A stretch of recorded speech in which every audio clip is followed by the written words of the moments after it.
Broadcasting live from sunny South Florida. This is KMA Talk Radio. Life, liberty, and the pursuit of fine cigars. Your KMA crew, the Italian Scallion, Paul DeGracco, Alex Tavella, a.k.a. The Goat, and always telling it like it is, Honest Abe. I like to smoke them like the Winston Churchill, like John Kennedy, yeah. Remember Coach Red Auerbach, smoked up for victory, yeah. Well, you can take my wife, you can take my car, but you can't take my big cigar. My cigar. Good morning to all our loyal listeners, libertarians, listeners, and lovers of the Leaf. I am your host, Honest Abe, and we are broadcasting KMA episode number 448 from sunny South Florida. And I'm here with the man they call, and is also known as the GOAT, Alex Tavella. It's only going to be us today, but it's pretty much what it is pretty much every week. So yeah, I mean, a little more work for you. A little more work, but that's okay. I got good sleep last night, unlike you. You're on one of my tears, huh? I haven't had good sleep in weeks. Well, a week last week. And they still haven't taken it out. Oh, I didn't know. I didn't even ask yesterday. I figured they did. Well, it's still there. You can see them a little swollen. What did they do besides charge your medical insurance? You know, there's two different doctors because they've been rushing me in to get into them. So they're looking at the x-ray and stuff, and they start conversing. Like, look, they don't want to pull it out. They're not sure if that's what's going on. It looks like I got a couple things going on over here. And they're like, we could pull this out right now. Because I went there, I'm like, pull this tooth out. Right. And they're like, we could pull it out, but there's a good chance that you're going to be in the same pain next week. So, I mean, like literally as soon as the anesthetic wears off. So I'm like, well, what the fuck am I doing here? Keep me to get a tooth out so I'm not in pain. They want me to come back next week. Next week? Yeah, next week.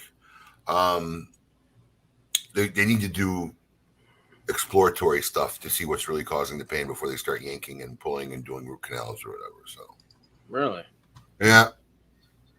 You never thought it'd be a hard time to take a tooth out. Listen, I'll be honest with you, man. Three people I really don't care for in this world are dentists, lawyers, and veterinarians, because you just got no choice, right? Lawyer, you got to have a lawyer in a situation. They screw you over.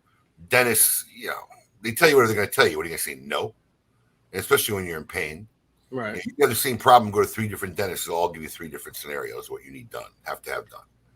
In fact, I think 60 Minutes did an episode many, many years ago in New York where they had the guy verify like he needed just a cavity, a filling.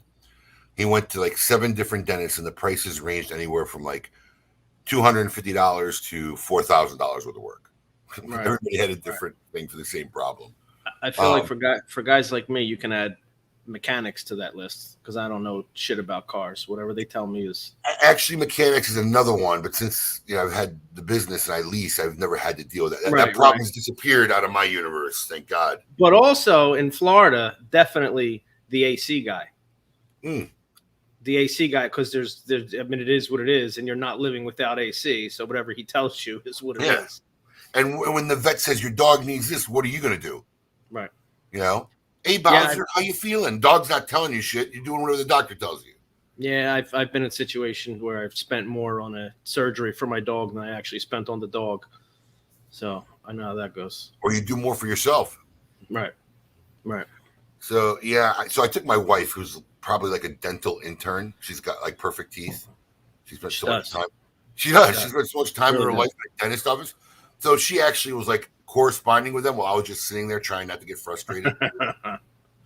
So that looks like the course of action. So meanwhile, they gave me some kind of filling there or something that is a sedative too. It's toned it down, but I'm still eating like Advil and Tylenol like every 4 hours, like candy. And it is what it is. So yeah, I've had very little sleep. You can see it. My eyes even look terrible. Yeah, you look it. I know the feeling. And what's Paul got a migraine from flying? He got a headache from I guess a headache in the snow. He was playing in the snow yesterday, so He's got a headache, so no Paul today. You know what? I think I'm going to redo the KMA intro, and I'm going to re-nickname Paul. As? Shameless Paul. Yeah, I like it. I mean, it fits. It fits. I like Shameless Paul because he really is shameless. Oh, yeah. Like he knows what we got going on, you know? And like he actually messaged us today, any talking points? I said, dude, we're all underwater, man. Please just find some things and put them on the outline. He sends an outline today that basically has nothing on it. And no shame. Nothing. No shame. I mean, no shame. He can't do a commercial. He has like one commercial every 8 months. You know, he's just shameless. Our saving grace is we got a star-studded cast, so I'm sure these guys will. Yeah, we'll have. Listen to me.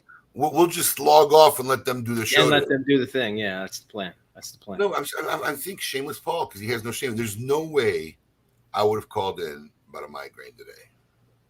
There's no universe.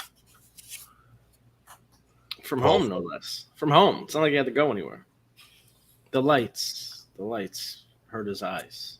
I'm just curious at what point he gave up. At what point did he contact you? Oh, I don't know. Was it fucking 9:30? Let's see. Let's take a look. 9:19. 9:19. He gave up. I mean, you know, I don't know. What do I know? I don't know either. I believe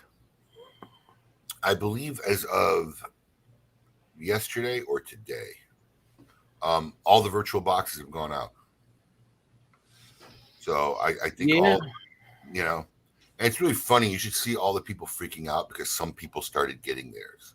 It's like, you know, did you think all the boxes were going to go out the same day and then arrive the same day everywhere? You know what? I'm going to tell you something.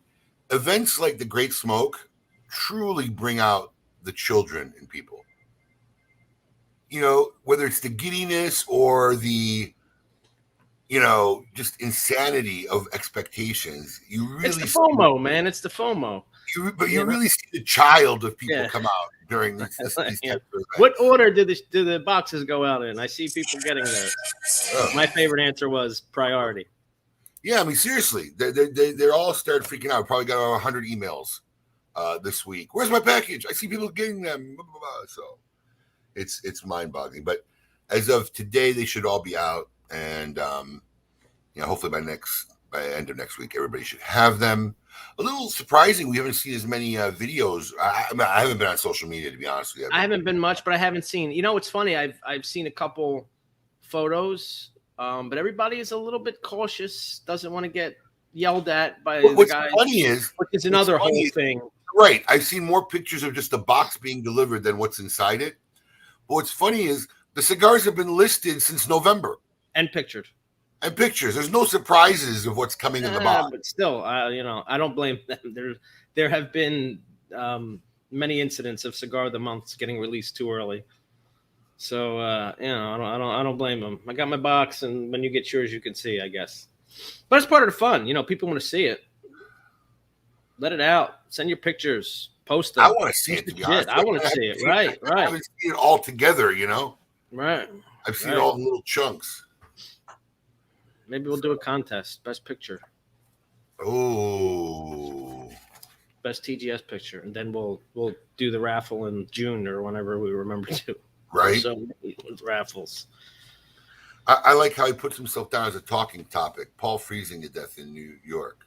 You see that? He put himself down as a talking. I didn't. I just saw how barren the outline was, and maybe he did if we're lucky.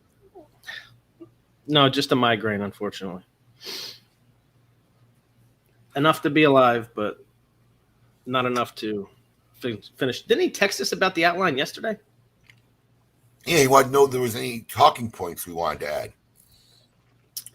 I guess he couldn't find any. I think he just didn't want to deal with the shame of not doing anything this week.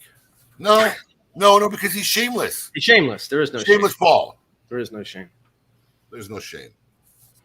It sucks too because I kind of wanted to. I wanted to ask him a few questions. I noticed this week in the news. I'm sure Coop has seen it because he's a big Disney follower, only for Paul's torture. Minnie Mouse? But, Minnie Mouse, yes, lost the skirt, huh? Lost the skirt. Oh, the horrors. Right. Oh, the horrors. Right. We'll have to get some input on this from the crew. They revamped M&Ms too. Do you know that? See that? Yeah, something, the brown M&M or something. Well, they took one out of the high heels and gave her Yeah. sneakers, and one became, less sexy, and I think now they got like a I don't know what they call it. When you're not a he or she. Non-binary. Thank you. Neutral, gender Non-binary. neutral. Hi, everybody. You might as well. Hi. Hey, we Hey. can't get closer. Look at the hat. Bring the hat in. No. Other way. Here we go. Look at the hat she's wearing. Best pork chops in the planet. I stand by it. Anybody I've said this to has never come back and said, "What do you talk about?" They literally are the best pork chops on the planet. I And concur. if you use the code SMOKEIN, SMOKEINN, you'll get 20% off your order.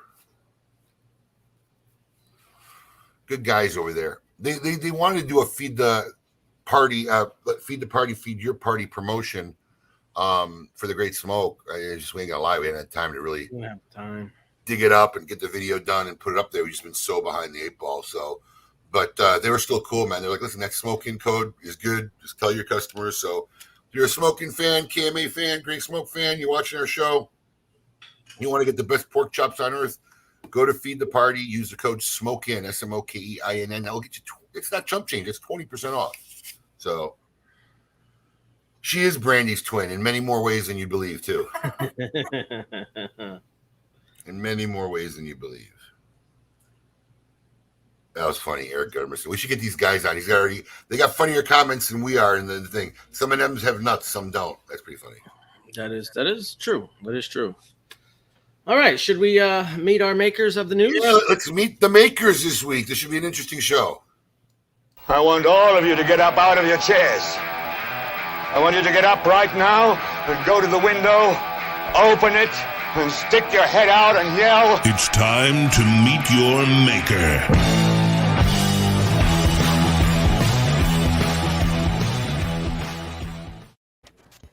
Wow. Look at the star-studded. Star-studded cast. This could be the most screens we've ever had on at one time. I think so. I'm kind of glad that Paul didn't make it. It would have been odd. It would have been right. There would have been one on the bottom. Which would have Yeah, been I think we would have left his camera off anyway. I thought we were going to have Mickey Peg on today. Yeah, that was another Coop. That was another, not Coop, sorry, Coop. That was another Paul screw up. I was really excited to talk All Saints today. The best part of this is, listen to me, when Mickey was decided to come on, I started a text thread, me, Paul, and Mickey. And it started, hey, Paul, Mickey would like to come on our show February 12th. And then Paul's like, great, I'll get in touch with you. I'll schedule it. And then in that same thread, he starts saying, hey, Mick, are you coming on this Saturday? Like right below where he confirms it's the 12th. Dude, I told you. I even said something earlier in the week. I thought it was a year in review. Yeah, Alex said, just went over my head. But Alex, when I not, well, because, he puts a recap. He got it right this week, Mickey Peg. But he puts, a thing at the bottom who's on next week. So next week, I just write it off. And Alex said to me, like, aren't we doing the year in review with the guys? And I'm like, yeah. I just didn't think that he had the weeks messed up. I just went all over my head. Look at Matt and Garrett. Garrett, you guys are looking a little chilly over there. Is it cold by you guys? I mean, it was 2. No, it's 70 degrees in the studio here, but outside it's 2 Fahrenheit. 2. It's 2. It's 2 degrees? Bommy. Yes. You can't have just 2.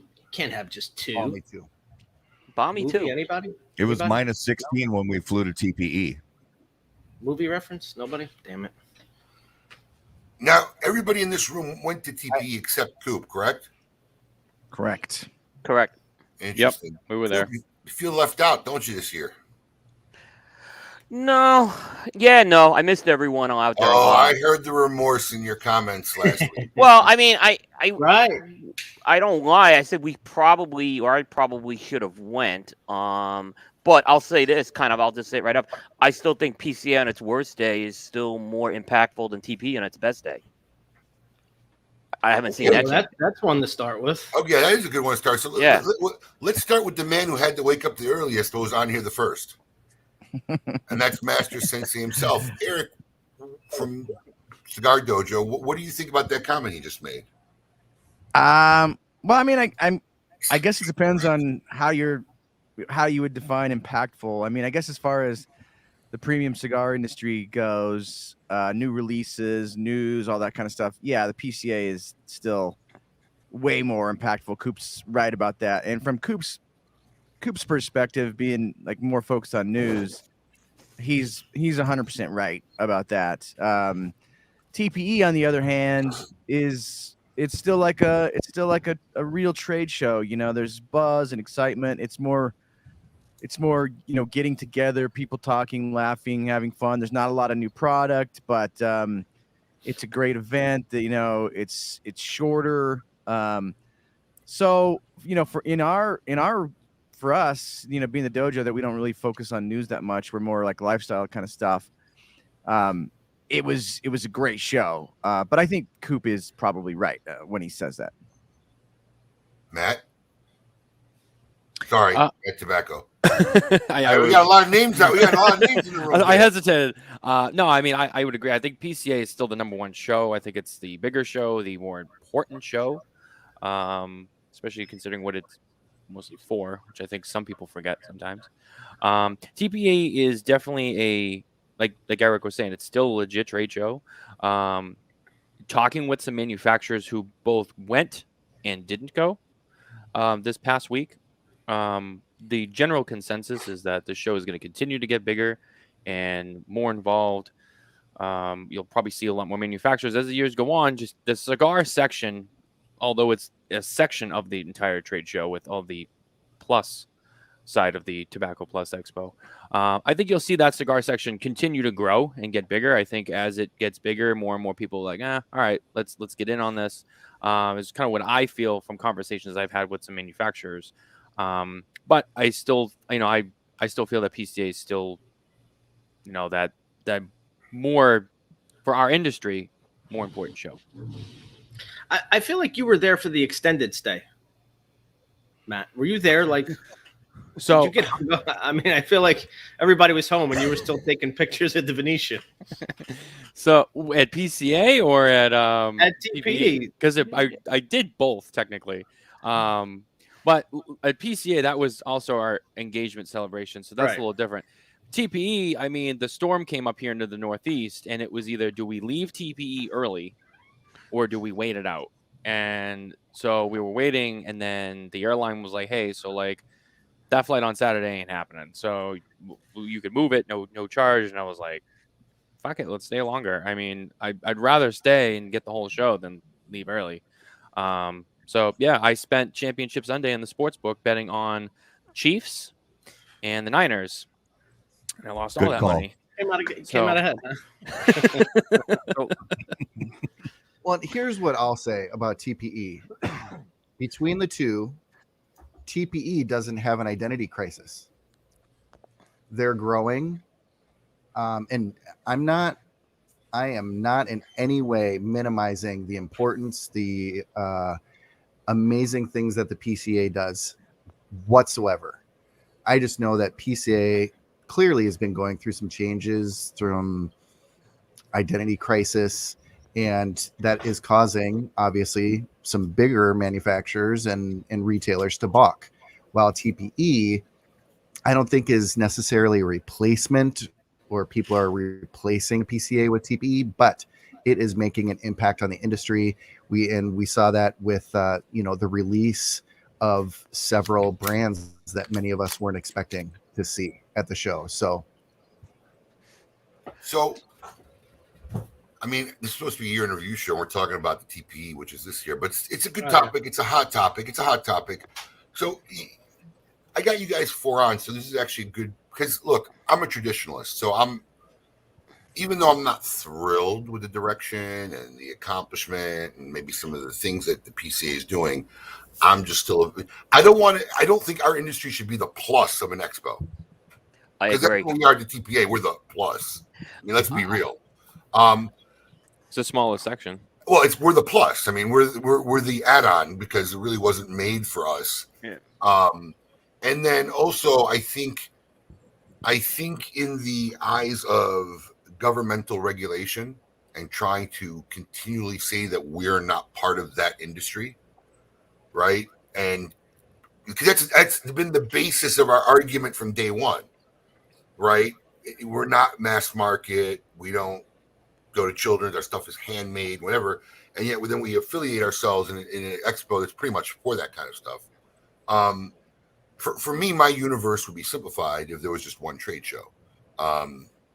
I don't know what the need for two is, but TP just seems to be getting more popular. So let me ask you guys, do you see a need for a second show? I mean, I don't care which it is, whether it's PCA or TPE, but is really one providing anything that the other isn't of any significance? Yes. Go ahead, Matt. Right. What's your take? So Matt? they're very different animals. They're different organizations. They're different shows. And I get it, Matt. But what is one doing? What are the in just regards to our segment of the industry, right? As a premium cigar guy, as a guy who's in this industry, what am I getting at TPE that I wouldn't get at PCA? For premium cigar retailers, strictly like yourself, strictly premium cigar retailers, nothing. You don't gain anything by going to TPE. But for the multi-tiered type retailers, head shops, that kind of thing, who we talked to quite a few this year and last year's TPE, who are year over year expanding their square footage of premium cigars in their stores and taking some space away from glass pipes, vape, something like that, because they're seeing so much of a sales increase in premium cigars.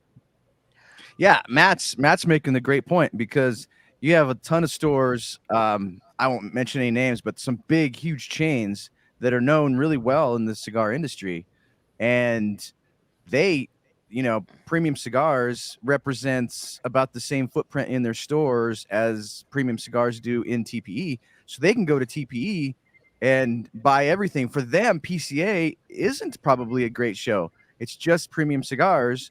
So they're only getting like 25% of the product that they need to buy it for their store. TPE is great. They go in there, boom, they can do it one shot. I know, but Eric, you talk about catering to a very, maybe on three fingers I can count who that accommodates organizations. I can count on one hand how many organizations at that level that accommodates. Now, don't get me wrong. What I'm saying is, look, the model of the TPE is probably great for those kind of companies and whatnot, right? But there's kind of a movement that I'm feeling or seeing out there that's trying to make the TPE this legitimized premium cigar show. Now, the TPE was what it kind of really pretty much always been, a complete tobacco expo that had a premium cigar division. That's one thing. But I'm seeing this thing of it's really trying to build on becoming like a premium cigar show or more of a premium cigar show, which, I don't know how that works out. I don't think there's room for two. I really don't. Does anybody in this room, in this panel, believe there's room for two real premium cigar shows a year? Well, Abe, let me go a step further. PCA has been talking about they're possibly looking at regional shows.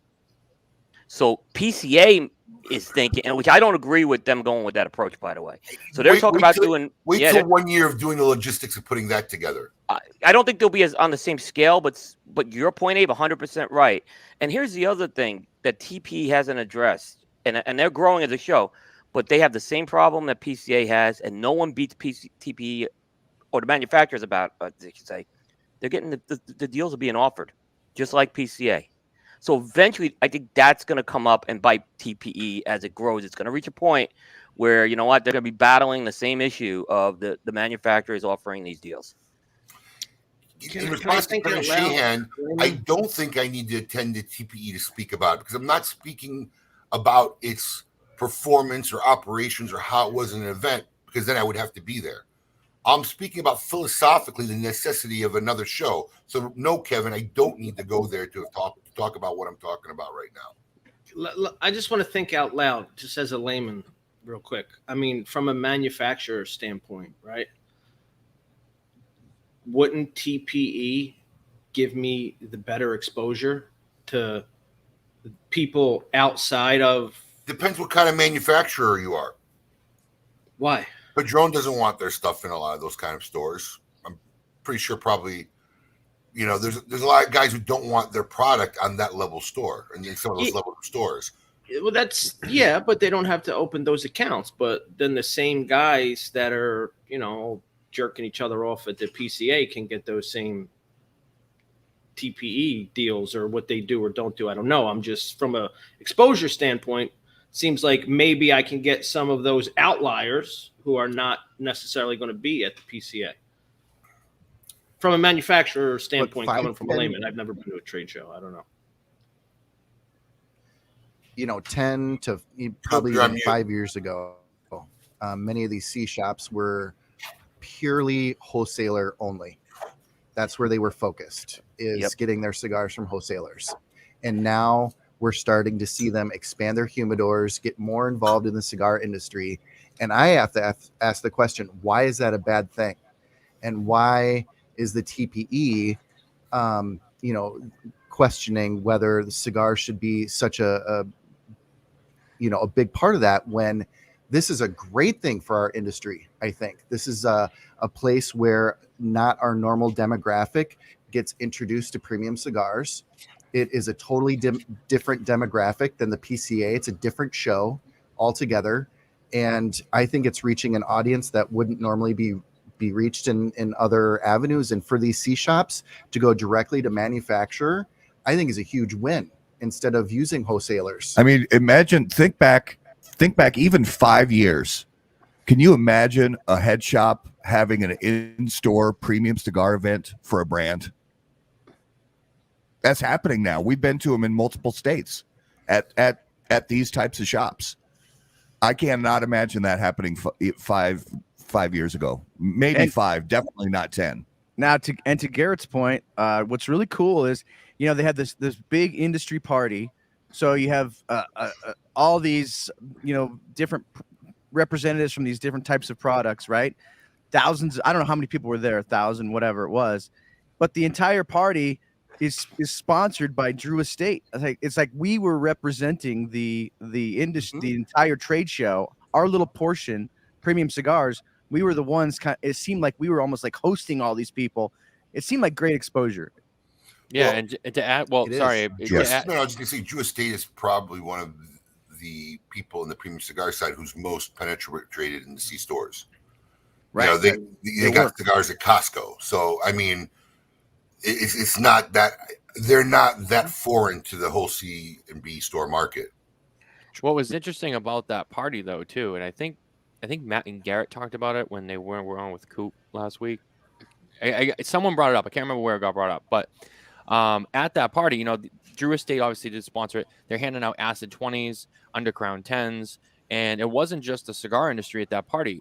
Everybody was there. So you saw a lot of people from the other industries like, partaking in these premium cigars that maybe were new to them, that was like, I'm not a cigar smoker. I'm a vapor, or, you know, I do CBD, but, there's cigars here. They're handing them out. Well, I'll try them. So it was like, that party was interesting because it was getting everyone together in the social environment and getting non-cigar smokers maybe to dabble a little bit, get to know the industry a little bit, try it out for themselves, which I thought it's a small piece, but it was an interesting piece to the events of that week.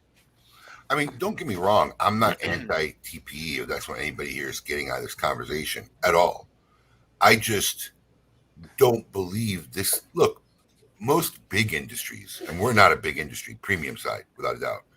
Most big industries can't handle really more than one major show. There's always some ancillary stuff, but I mean, we're real small.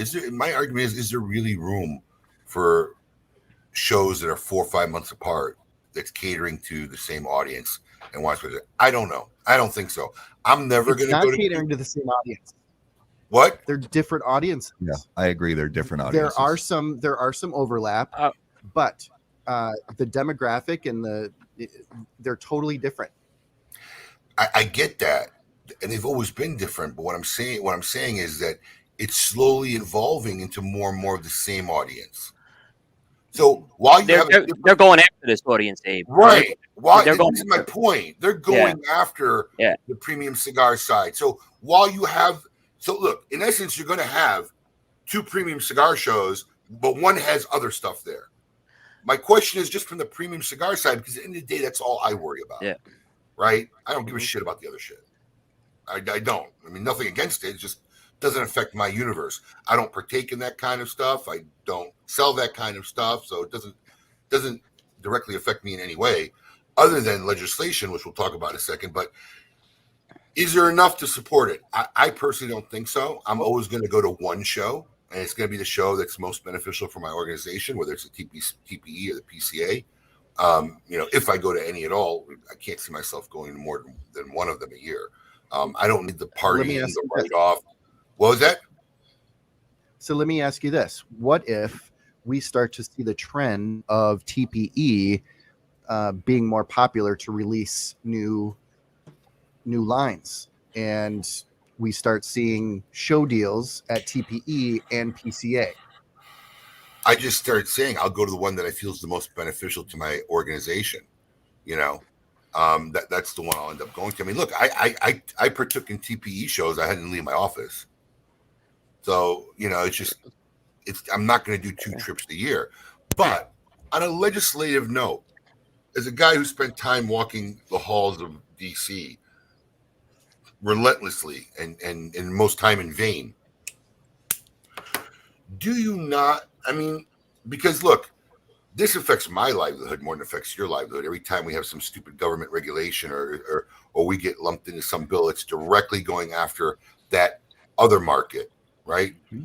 And as our argument and in the many positions that we've tried to differentiate ourselves, whether it be by the definition of what a premium cigar is, price point, et cetera, all I know is as far back as I can remember, one of our positions is how do we differentiate ourselves?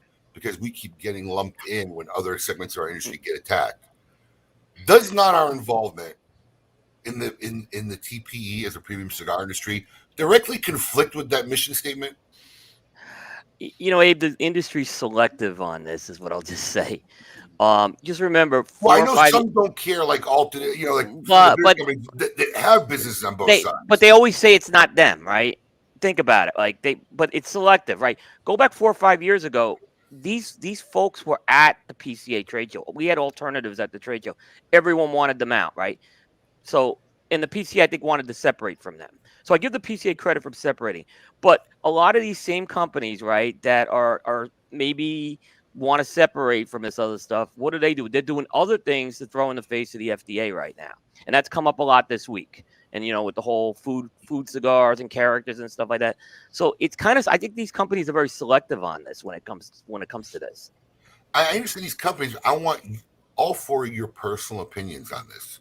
Because, I mean, Eric's probably the most liberal, or not liberal, but, what's your take on it? Because do you not think that this hurts that position that we've come from for many, many years of saying that this is not the industry we are?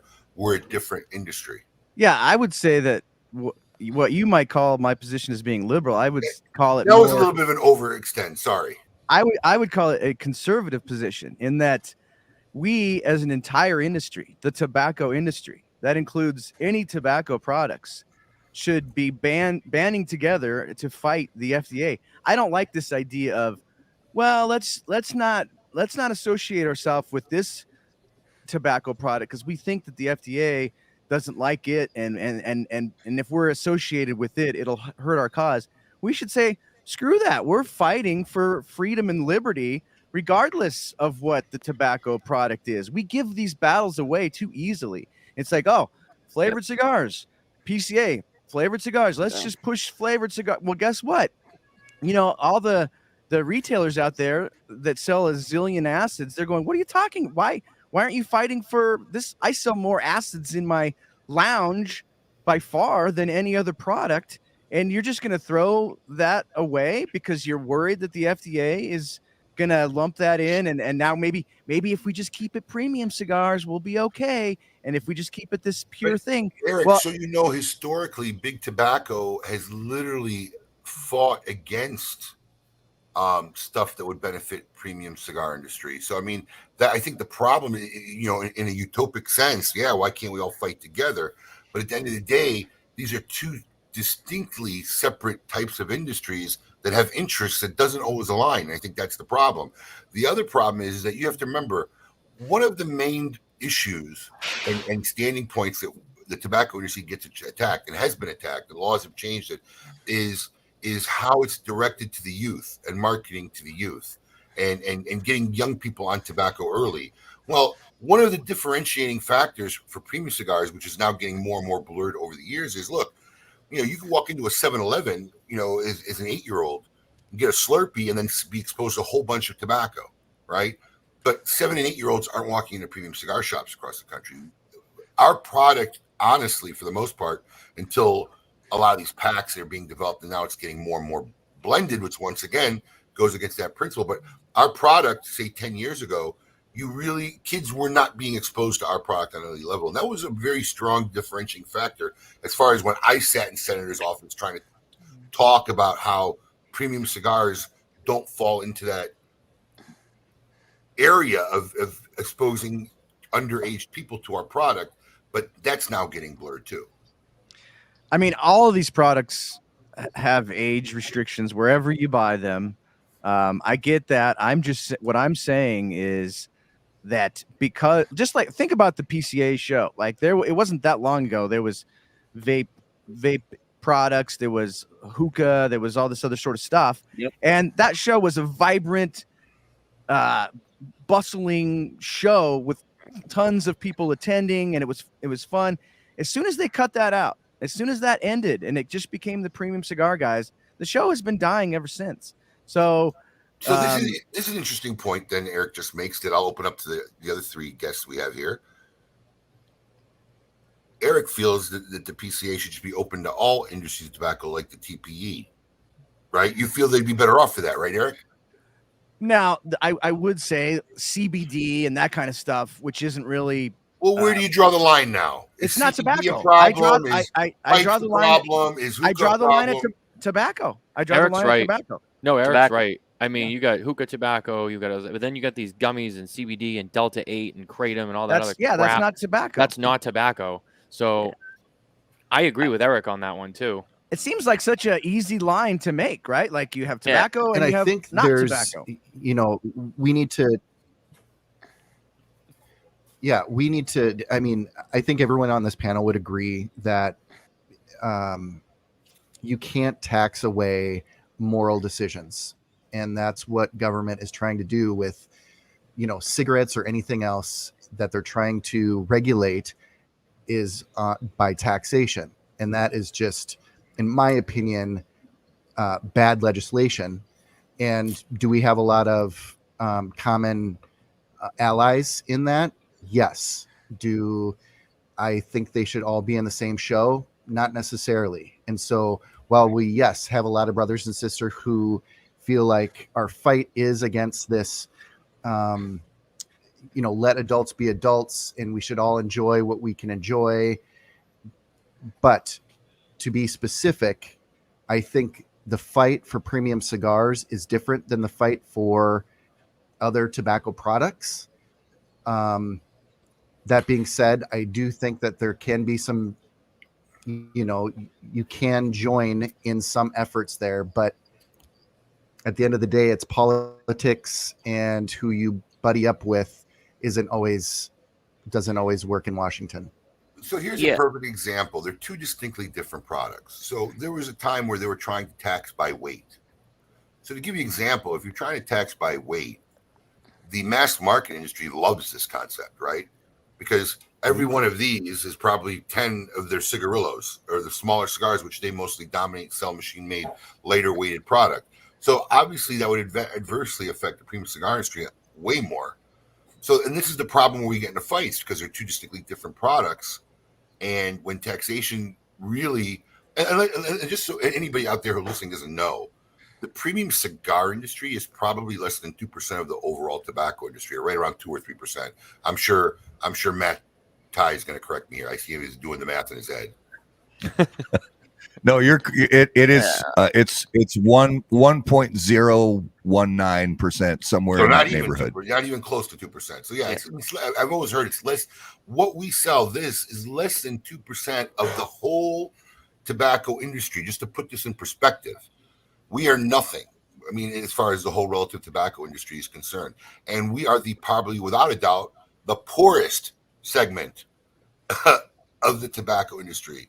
So how do you create a universe, Eric, where they fight together when it's so unbalanced? Because the 99% don't really give a crap about the 1%. Well, also I know if I was on the playground and there was 100 dudes and I was the only guy like me and we were all in some sort of fight, I'd want to get the 99% of the guys on my side and help me fight. I don't want to. That's great. I don't want to be the only guy when it's not into their best interest. I mean, look, we've all seen the movies. Let's face it, man. You guys know how cutthroat big tobacco is. They are relentless and ruthless. You know, this is, you know, I mean, it's not hidden fact. So you want big tobacco to be like, oh, come here, little Eric. We know you don't represent nothing else, but we're going to take care of you, and we're going to make sure nobody beats up on you, little Eric. It's not going to happen. Hey, man, I got to have my own little corner, but I also want some allies. That's all I'm saying.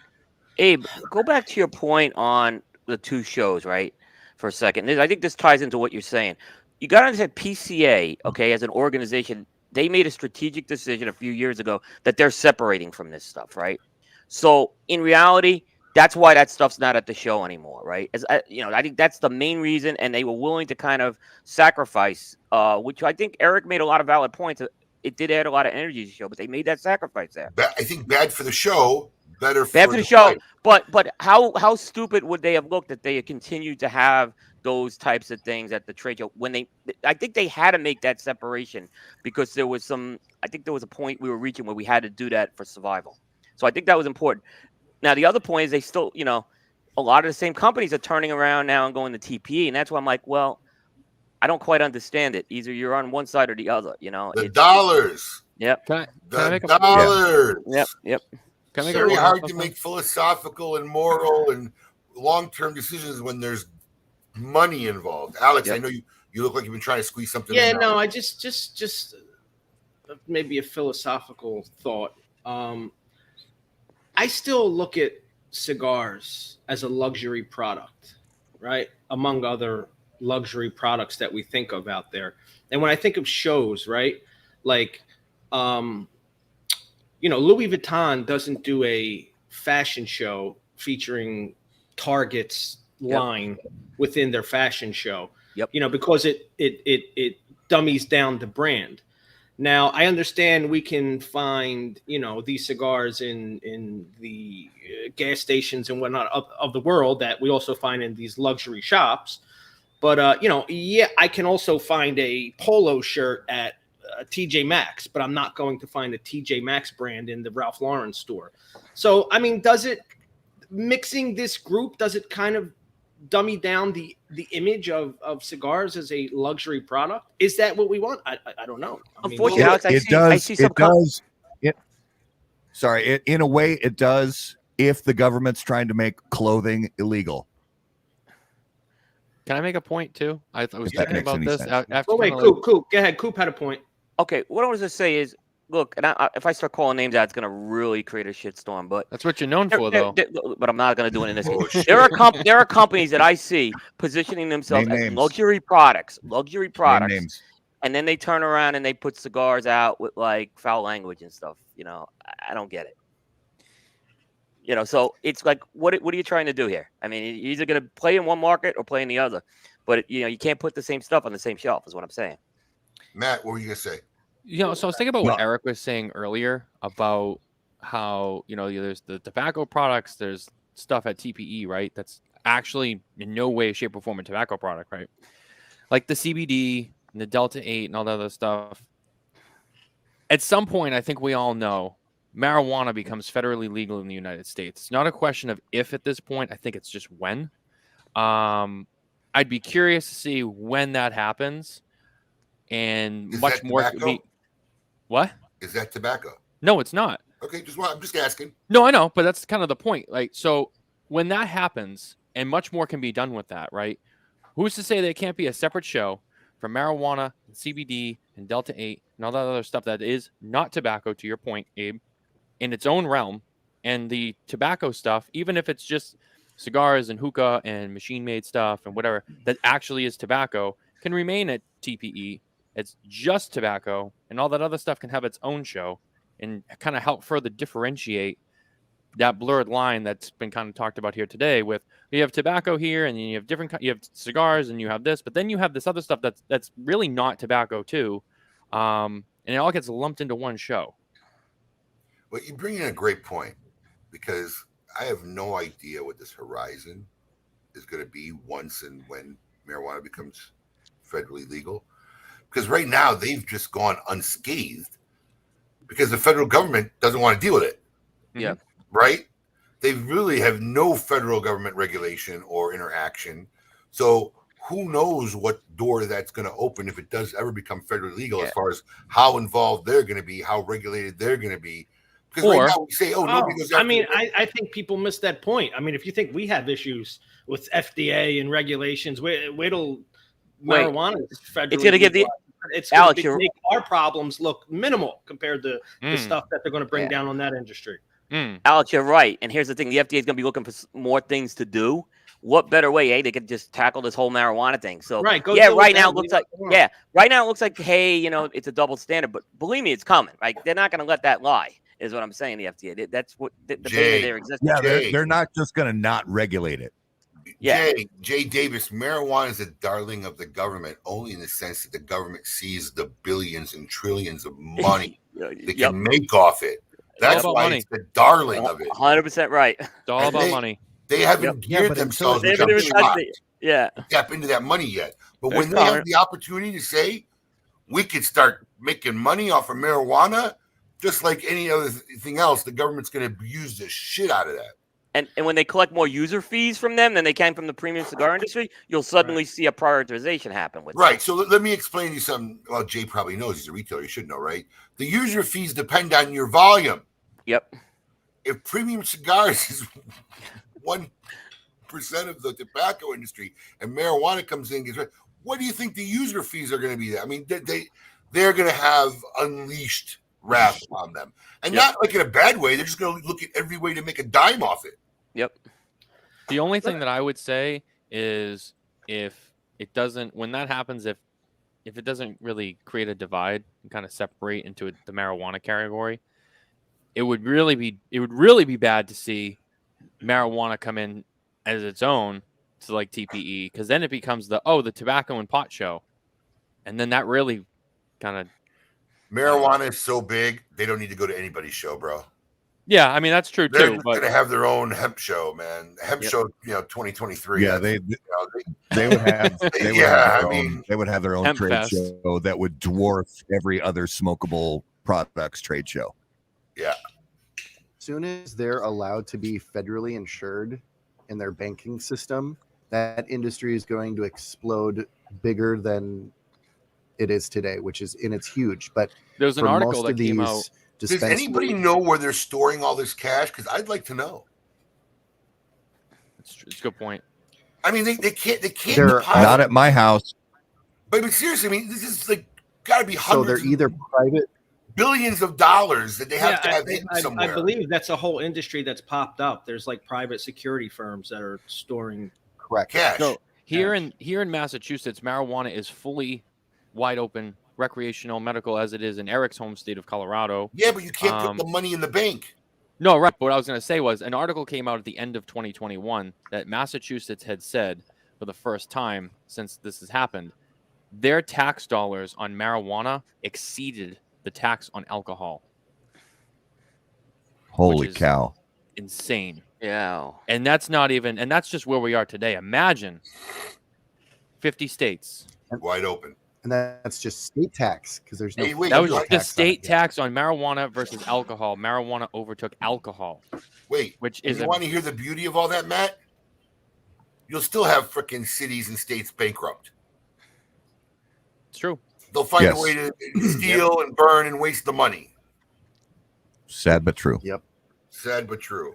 Let me ask a broader question on this topic. The PCA, I kind of see as like a sports team on the rebuild right now. You know, they're old. Well, maybe their old players are still there, but they're trying to rebuild the brand and rebuild the team. If not for the, I don't know if turmoil or crisis, but if not for the transitional phase or all the mixed emotions of the PCA, is TPE half the story it is right now? If the PCA was on the up and up? I think the answer, Alex, is I'm kind of inclined to agree that they are, because it seemed like this push with TPE on the premium cigar and happened on the heels of the disaster of the 2019 trade show. Well, and it seemed like that's when the big push started happening. Hey, there's an opportunity here, and Kretek decided to seize it. Don't kid yourself, Coop. Those conversations were had before that announcement was made. What? Oh, probably, but look, when 2019 happened, that was a disaster. That strategically was designed and discussed before the announcement that they weren't going to partake in the PCA. Okay, I'm not talking about the made an internal decision that we're going to go to TPE. We're going to spend our money on TPE. We're going to reach out to TPE, see what we could do, be more involved, and we're going to work on this show. I'll agree with you. No, on I think that what piece. Coop's saying is that just the calamity that was the 2019 show, TPE sold that as an opportunity to say it was, but it wasn't TPE. I think that went after these guys and said, "Hey, come here, come to our show, leave there." It's just that was something in the brewing between those companies and the PCA long before that date. Yeah, but I think there has been just this push in general with some of the smaller companies, and what I'm saying, where they've really been trying to open the doors up to these smaller companies. And like the Big Four stuff was all going on behind the scenes for a year or two beforehand, definitely, as far as that goes. So I think that there was something to do with it. And here's the thing. These two shows could say they don't compete with each other. PCA actually, a few days before TPE opened, reminded everyone that, hey, we're the only trade show that it's nonprofit. So there were little jabs being taken, and I'm sure there's shots being fired, and people can ignore them all. That they were out there for public consumption. So I think all three shows directly compete with each other: TPE, PCA, and TAA. Well, TAA is not really a show, but doesn't matter. Yeah, you're fighting for people. It's a buying club. Yeah, but I know what you're saying. Yeah, they're fighting for retailer presence, the same retailer presence as far as the premium cigar is concerned. They're fighting for people money. There's only so much money to be spent go around, and where you spend your money affects which organization benefits and gets to use that money to keep rebuilding and growing. So if you don't think all three directly compete with each other, then there's a bridge I got to sell you. Yeah, no, you're right. I think there's a reason why TP is so early in the year. They want to get ahead of that TAA curve. So it's a chance to get the money at the beginning of the year. On the bright side of these things, I think as far as the PCA is concerned, this little competition that you bring up, it's good for the PCA. They could learn from the TPE. TPE does some things really, really well. Like one of the things that they do is they make it extremely easy for small manufacturers to show up and sell their product. They have these, you can choose these common sort of areas where there's already a booth set up for you with your sticker of your brand up there. You show up with some product and you start selling. Like it's extremely cheap. Some of these guys with PCA, they're like, I don't even come close to making my money back on the show.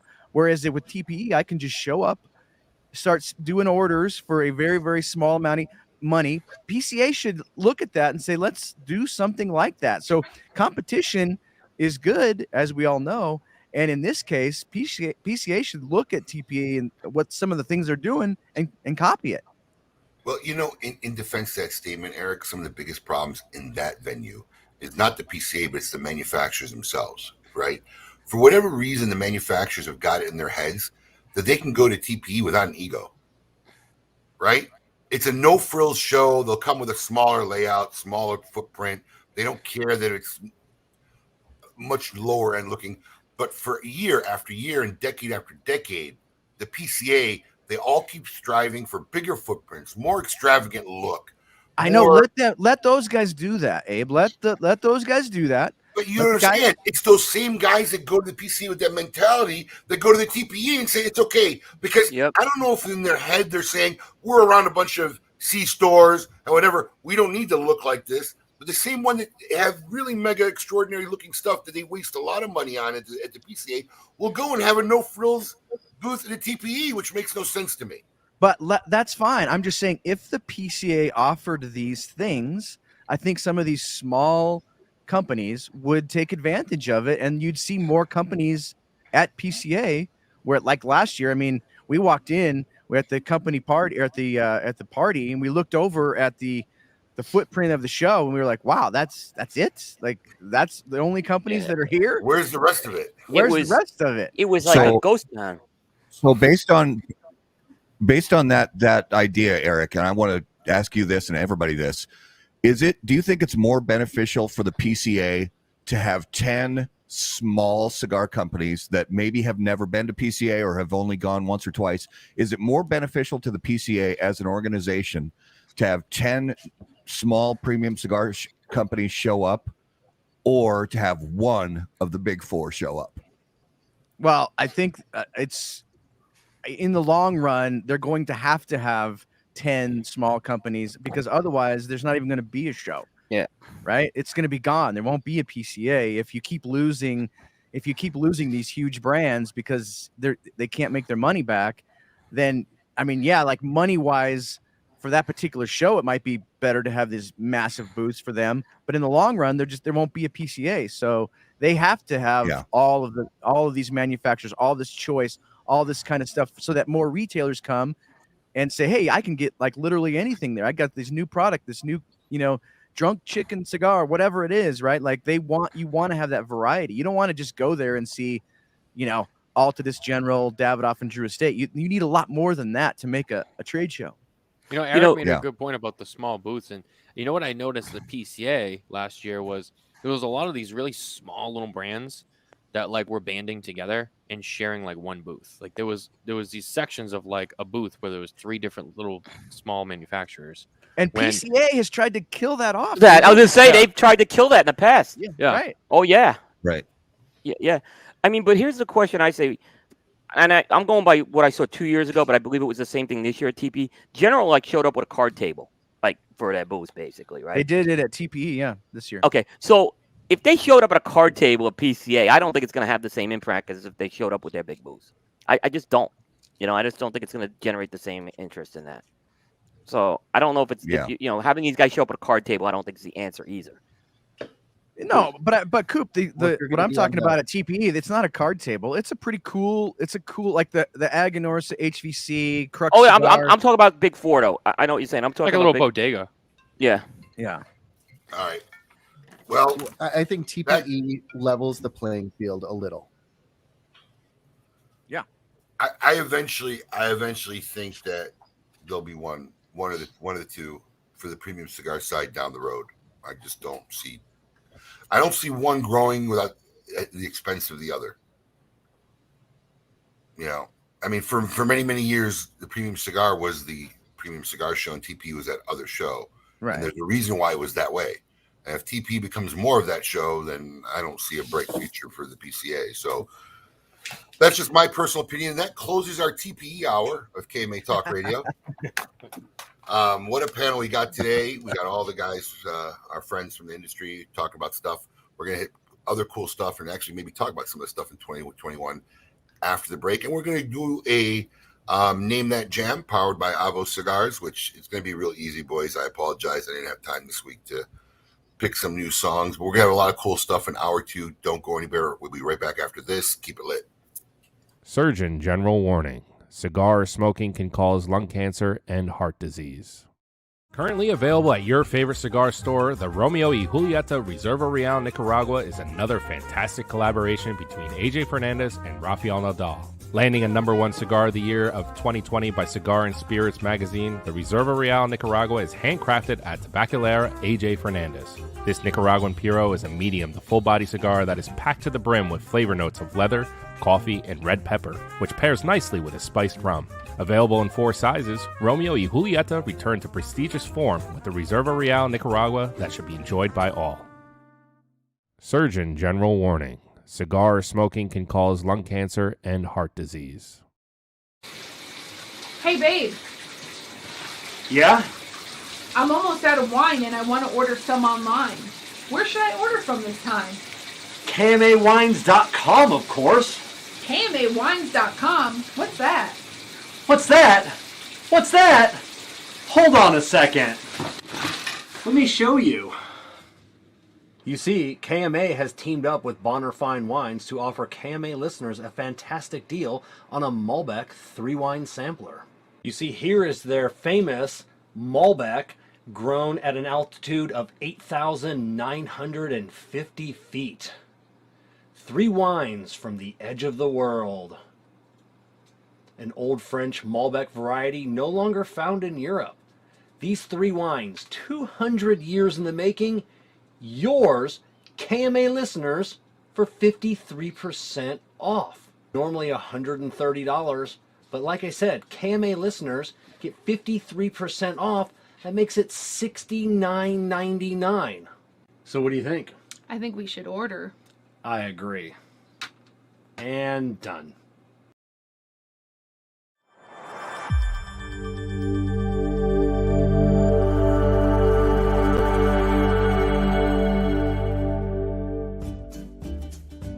Honest Abe here, smoking cigars. It's that time of year again, the Great Smoke. For over a decade and a half, we've been hosting one of the country's biggest cigar bashes, where aficionados from all over the world would trek to South Florida for a 4-day extravaganza. In 2019, we themed our event for the first time, 70s disco, Can You Dig It? And it was one of the biggest events we ever had, and we look forward to the very next one. Unfortunately, the world was hit by a pandemic, and cigar events and functions were being canceled all over the country. Our team was poised with the question, what do we do? Do we cancel the event? Do we do a half-cocked event and just get by? No. Instead, we put on our thinking caps and put on one of the most epic 7-hour virtual events that was enjoyed by thousands and viewed by tens of thousands of people all over the world. Our event in 2021, the digital experience, forever changed how these types of events will be done. So this year, for the first time in 2022, the Great Smoke, the Last Luau, will be both an in-live and virtual event experience. We had hundreds of people who contacted us early this year telling us how much they enjoyed our virtual event this year, how they had never participated in one of these mega events because they were unable to take time off for work and travel and come down. So this year we're going out of our way so that people can enjoy the event in their own home as they did earlier this year, and also do it in live. Michael Herklots of Ferio Tego Cigars and Kim Keeney will be returning in 2022 to reprise their roles as co-hosts for the Great Smoke. As we did earlier this year for the first time, we have worked with select manufacturers to make very limited TGS releases. We got Aganor Salif, Espinosa Cigars, Dunbarton Tobacco and Trust, Room 101, and ADV Cigars. They will each be making a very limited run of TGS edition cigars, exclusively to ticket holders for the Great Smoke. There will be a series of special virtual events between the end of November and the beginning of February, where all these TGS limited releases will be offered prior to the Great Smoke event. So you will need to get your ticket in advance to be eligible to get into this very special TGS virtual store to participate in these events prior to the Great Smoke date. As always this year, we're going to have a very special dinner hosted by the Red Meat Lovers Club and special guest Steve Saka from Dunbarton Tobacco and Trust. This is going to be a last luau feast like you've never seen before, and all attendees will get a very limited RML, it's Red Meat Lovers cigar, made by Steve Saka just for this event. So what do you have to do to participate? Go to thegreatsmoke.com, secure your ticket, which will get you the last luau party back. Now, whether you're virtual or coming live, everyone will get the same epic package. This is the most epic Great Smoke package, we've ever made in the history of this event. Almost $450 worth of swag and 40 premium cigars that'll either be delivered to your door or handed to you the day of the event. As always, during the Great Smoke, we'll have mega raffles and prizes, and whether you're at home or there live in person, everyone who gets a ticket is automatically entered. The event dates are February 24th through February 27th, with the main event being February 26th. And whether you're there in person or live watching at home, we're going to have 5 special virtual sessions and interaction with what's going on in the event floor, so you can actually see what people and what things are going on as the event is happening. Tickets go on sale this Friday, November 12th, noon Eastern Standard Time. I urge everyone out there to get their tickets early. They'll let you participate in all the pre-virtual events we're going to have with the manufacturers who made limited releases, and it'll secure your ticket, because our feeling this will be the most epic year ever as far as ticket sales and how fast they'll go. To get your tickets and for more information, go to www.thegreatsmoke.com. The last luau, baby, because this will be the last luau you'll ever need to go to. Peace.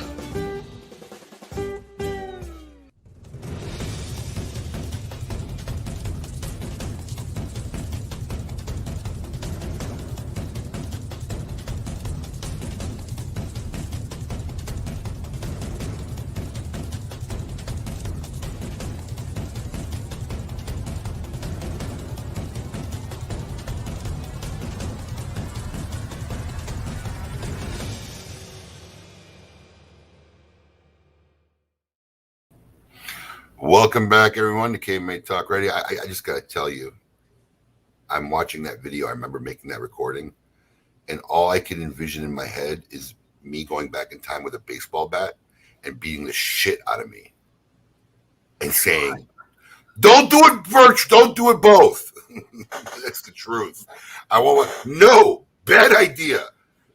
So listen, I'm bringing this up now so we don't forget. Monday morning, we got to get Rivers. I'm going to say it's now, do a pop-up, because I just got 2 messages. People are thinking that, since the virtual is sold out, let me get the other ticket and they'll mail me the box. Doesn't work that way. No. So you need to make a pop-up saying if you buy a live ticket, it's live. You have to go there and get your box. Otherwise, you will not get your box. It will not be converted to a virtual ticket. So there's going to be a couple guys calling. I just told them you got to call and cancel your ticket because you're not going to get it shipped. So we need to put a pop-up up there. But what a logistical nightmare this has been. Yep.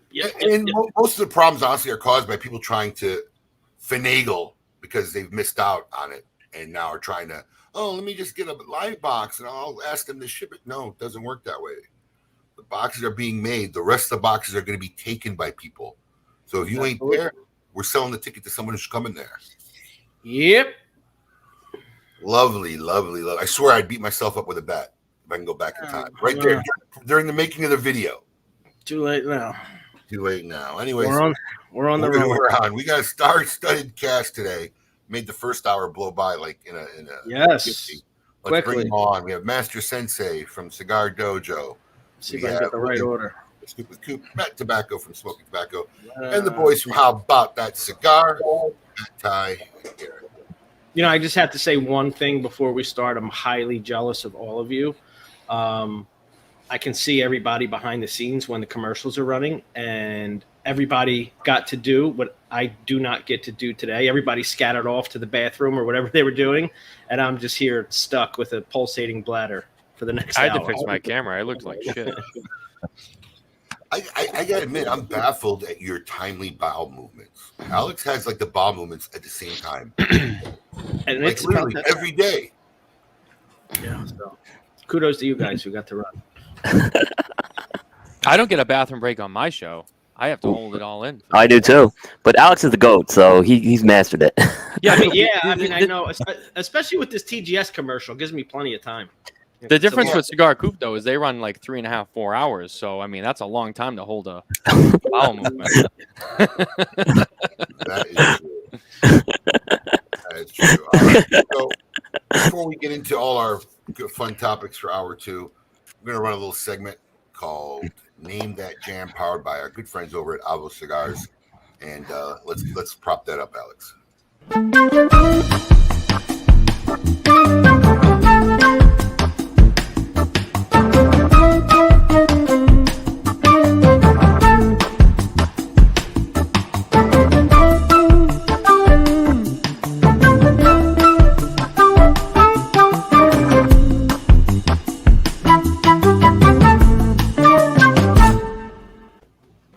gentlemen, we are going to play a short snippet of a song. I'm pretty sure this week's going to be uber easy. We'll see which one of you guys get this first. Are y'all ready? Yes. Let's see if y'all who can name this jam.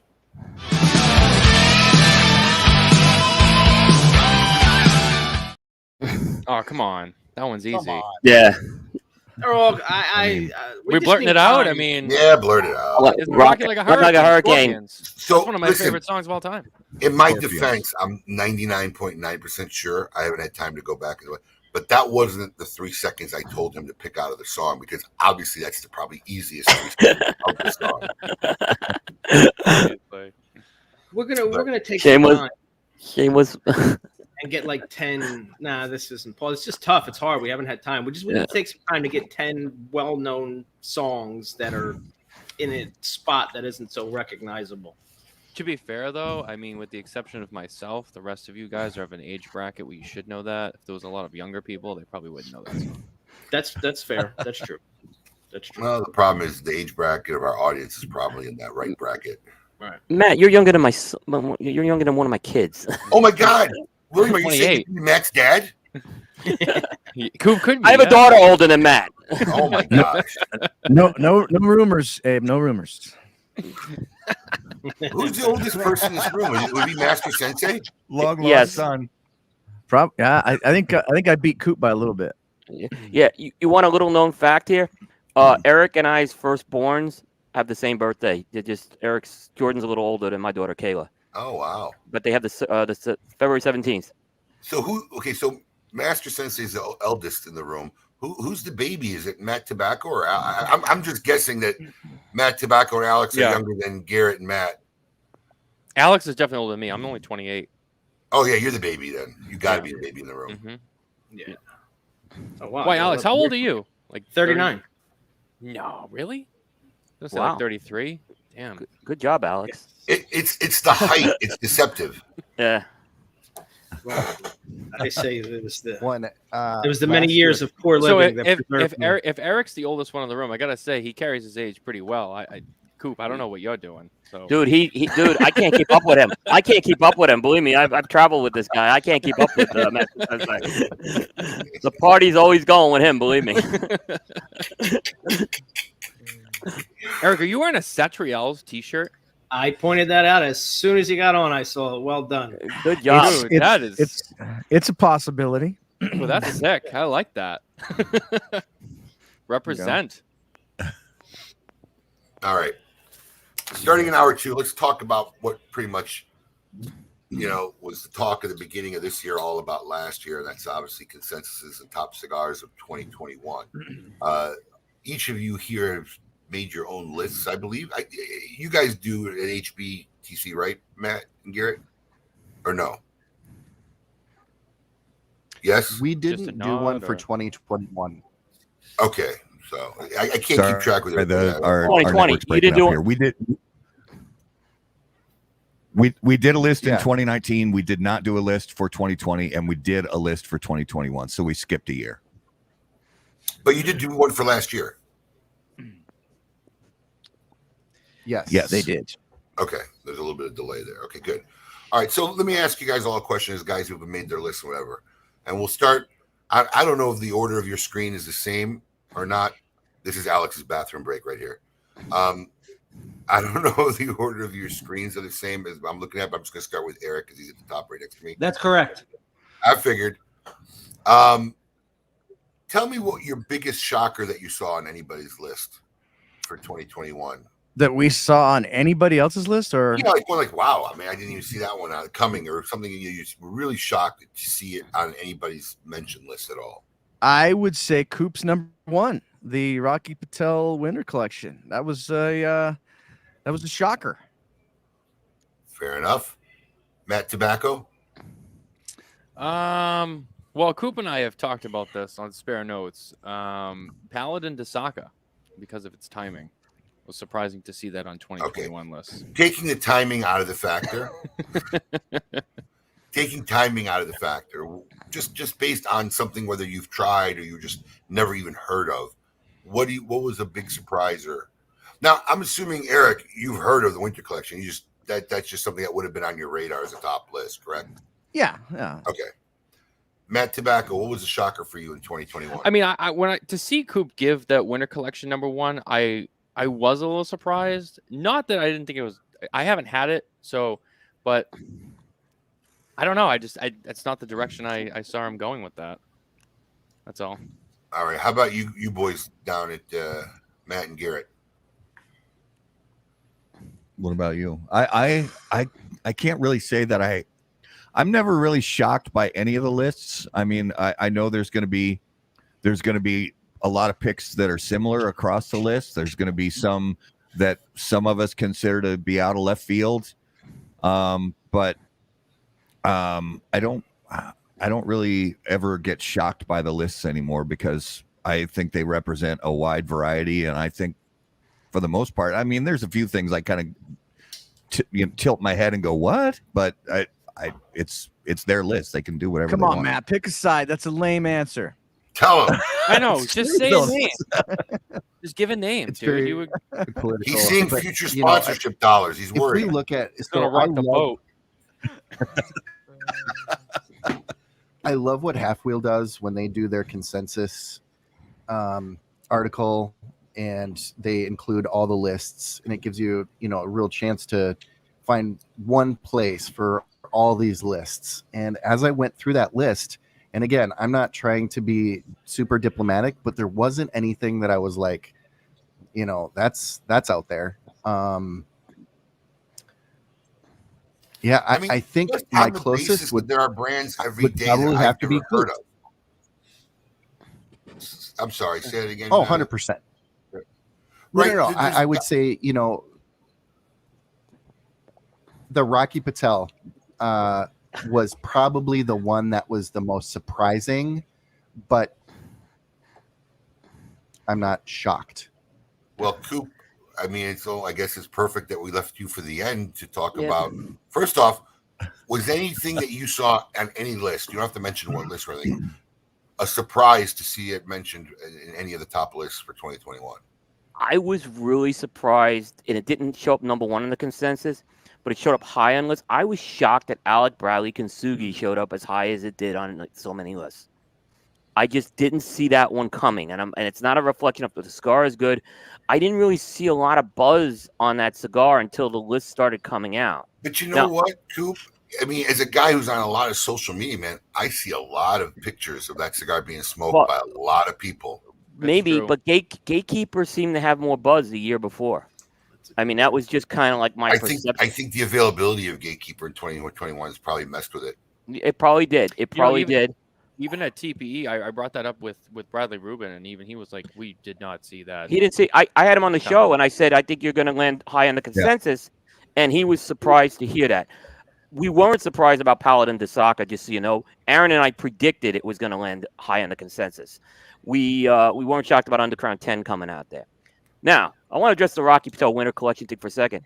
It was the highest scoring cigar on my reviewed in 2020. It was tied for the highest scoring cigar. We actually did a show, a roundtable show where we all smoked this cigar, and it wasn't like I actually came out and said this cigar is probably contending for Cigar of the Year. I actually came out and said, so I was a little surprised because I've been talking about it all year. But I don't think people thought I was going to pull the trigger on it per se. So I'm a little shocked to hear all the feedback on it, but I'm kind of glad that kind of shocked everyone. It kind of makes it feel good. No, and I'll say I'm not shocked by it because I do remember watching your shows throughout the year and remember I actually bought some of those cigars, although I didn't buy the same size that you gave #1. I bought some of the Coronas, but I was very expecting that cigar was going to be #1 or 2 on your list. So not shocked. Yeah, I mean, Matt and I talked a lot about the year Rocky Patel had, and we think Rocky Patel had an incredible year. And like I think the last 18 months they've been really. I mean, Rocky's taken a lot of lumps over the years with their cigars, and I think sometimes justifiably so. But I've seen them really turn the corner in the last 18 months, and they're just the cigars they're producing. And we haven't got the Rocky 60, which I think it showed up on the consensus this year. I think it's going to show up on a lot more lists next year. So I think I think the Rocky Patel brands. I think the Rocky Patel brand as a whole is really relevant. Yeah, they were our company of the year too. They were also our company of the year, though. Oh, I missed that. Oh, I see what you did there. What? I didn't do anything. I don't know what you're talking about. I also think that Rocky with probably another company or two are like the Nickelback of our industry. They have become a successful brand that many people find it fun to hate on. Yeah, it's the Yankees syndrome. I Somebody don't gets know. uber I don't know successful, about that. and people make sport out of crapping all over, a brand or a team when they become uber successful. Yeah, True but story. what about Gurkha though? Everyone's always shitting on Gurkha though. I feel like they're more of a Nickelback. And that's the other one. And they had a good That's the other big release one. this year. We smoked that Revenant when Juan was on. Well, Yes. I was Gurkha's impressed made a with that lot of- cigar. Gurkha's made a lot of changes in the last couple Yeah. of years, but Right. prior to that, I No think doubt. a lot of the abuse they got as far as quality of product versus packaging of product, they kind of, Yeah. It was justifiable. they teed it up, you know. Yeah. But Yep. when you do that for so long and then you start making justifiable changes, it takes a while to turn that semi around. And they're in the process of turning that reputation of that semi around. I believe that. Working with great companies Juan like is doing a Agnorsa, fantastic job. Yeah, so I really do. What's funny is, true story, I remember sitting in Rocky's office in Naples. I can't tell you how many years ago, decades plus, decades, probably a couple decades maybe, when he was in the process of changing his company to Indian Tobacco. And he showed me the first boxes, I don't even think they're out for sale yet, of 90 and 92. And telling me he was changing his name to Rocky Patel. And I said to him, what consumer is going to relate to a brand named Patel? And boy, was I wrong. Wow. But literally, I made that statement. I said, Rocky Patel. I mean, come on. And I also thought Edge was a terrible idea. 100 cigars in a big coffin. I said, this is awful. I think Rocky, out of any other manufacturer, I've probably been the most wrong than compared to any other manufacturer where I've looked at something and said, this is terrible. Yeah. I think Rocky got also, in like, you go back 8 or 9 years ago when they were coming out with 9 or 10 releases at the trade show, it almost seemed like they were just throwing stuff at the wall to see what would stick.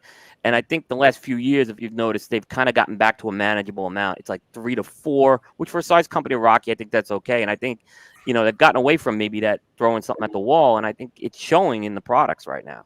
Cool. I remember being in the KMA studio one year, and literally, I think it was 14. Yeah, it was nuts. And he was a sponsor of the show, and I was ripping on him like, this is absurd. And I've actually talked to Rocky. New releases. I talked to Rocky about it, and what he had told me is, this. I think he's so excited. I think this guy really loves the industry, and it shows. And I think he's so excited to just kind of bring to market what they've been working on. I think that had a lot to do with it more than anything. But it was a lot. Well, and I remember that show. How many of these brands that have a history of doing that in years past, where they came out with tons of new releases in a year? A lot of these brands are even in hindsight, it was a very smart decision. They may have not known it at the time they were making it, but so many of these brands now have predicate product in their back pocket for the future. Sure. Yeah, or some of it is actually predicate product they're rebranding. Maybe it's more that. Yeah. That's the Pandora's box and a snake hole I don't even want to go down. Yeah. Product thing. But how about our boy Henderson Ventura with a number 3 on the consensus and a number 2 on the coupe? Number 2 on But no, seriously, I wasn't surprised about that one being high. I mean, a lot of people had that on lists this year. Yep. That and it was that Queen's Pearl. I mean, so a lot of people saw that. I love what they've been doing with that brand over the past few years, and when they released that Queen's Pearl and King's Gold, it took it to the next level. How justified was our position in having to make a TGS cigar? What a timing was that? Yeah. After rating so high. Good job by it. Yeah, good job. Timing. Yeah. Good stuff. Okay, PCA. How many guys going to the PCA this year? Are you guys going? Yep. Oh yeah, we'll be there. And you guys all went last year, yeah? Yeah. Yep. Yeah. Yes. Anything you guys have heard as far as changes and what's going to come up this year? You guys are way more in tune to this stuff than I am. I mean, let's just be honest. Not yet. I mean, there's things that are going on with the PCA I think they had to address before the trade show. But I think you'll still, if there's anything coming, I would expect it to be coming in the next few months.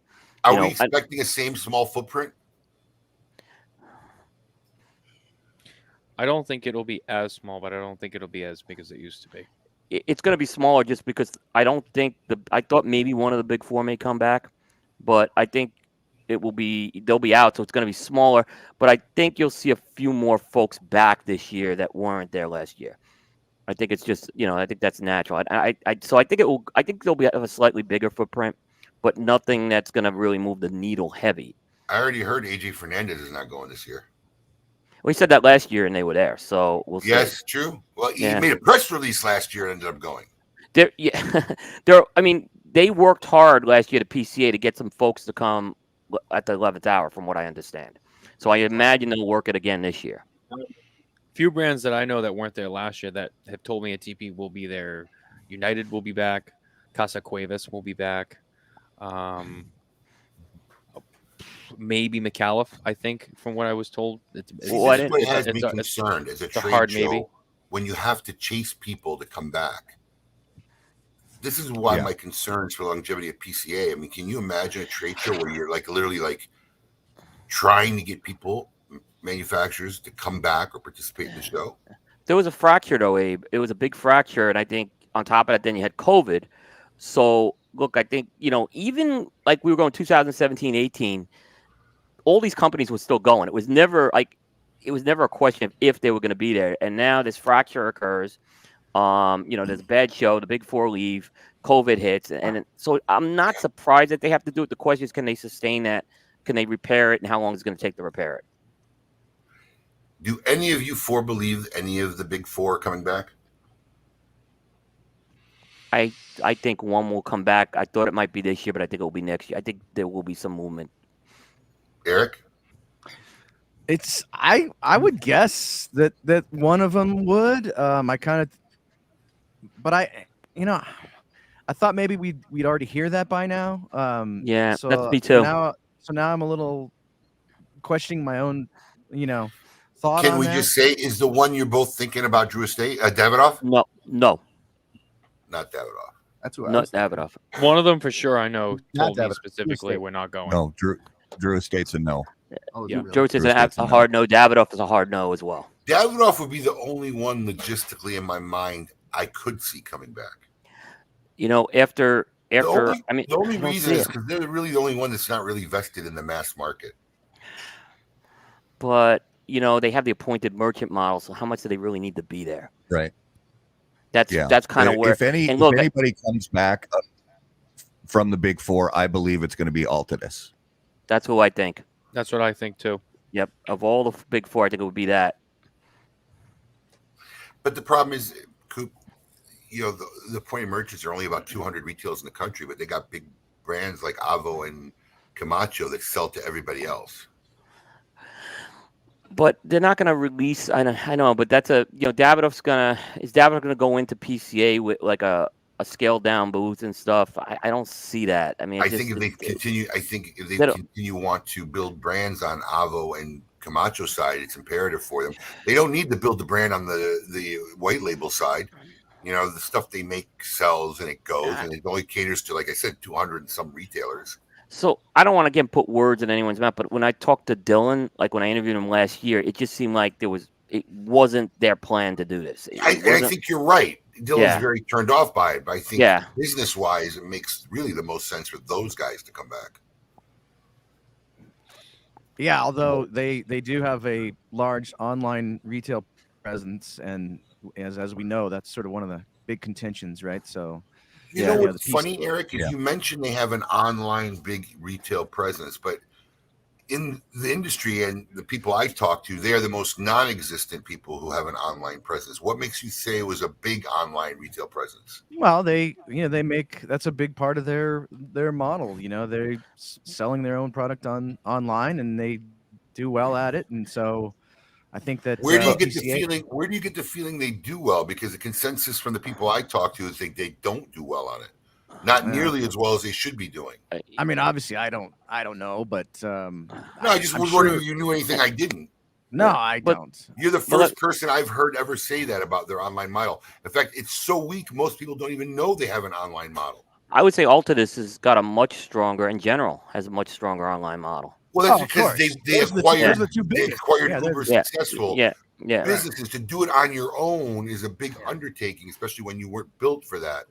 But no, I mean, Davidoff doesn't compare to those guys. I'm just saying that's a contention. So PCA would have to address that probably to get it back, you know?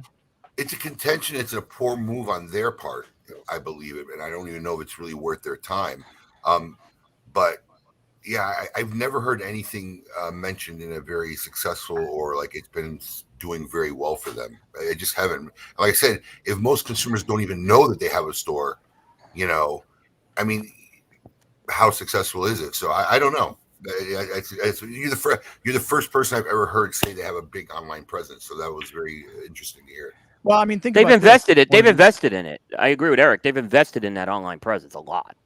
Yeah, not only that, but you know, there isn't even a Camacho, Camacho or Avo site anymore. You just go directly to the retail. You know, when you go to Camacho or Avo, you go right into the retail store now. So, like, obviously, that's the direction that they want to go.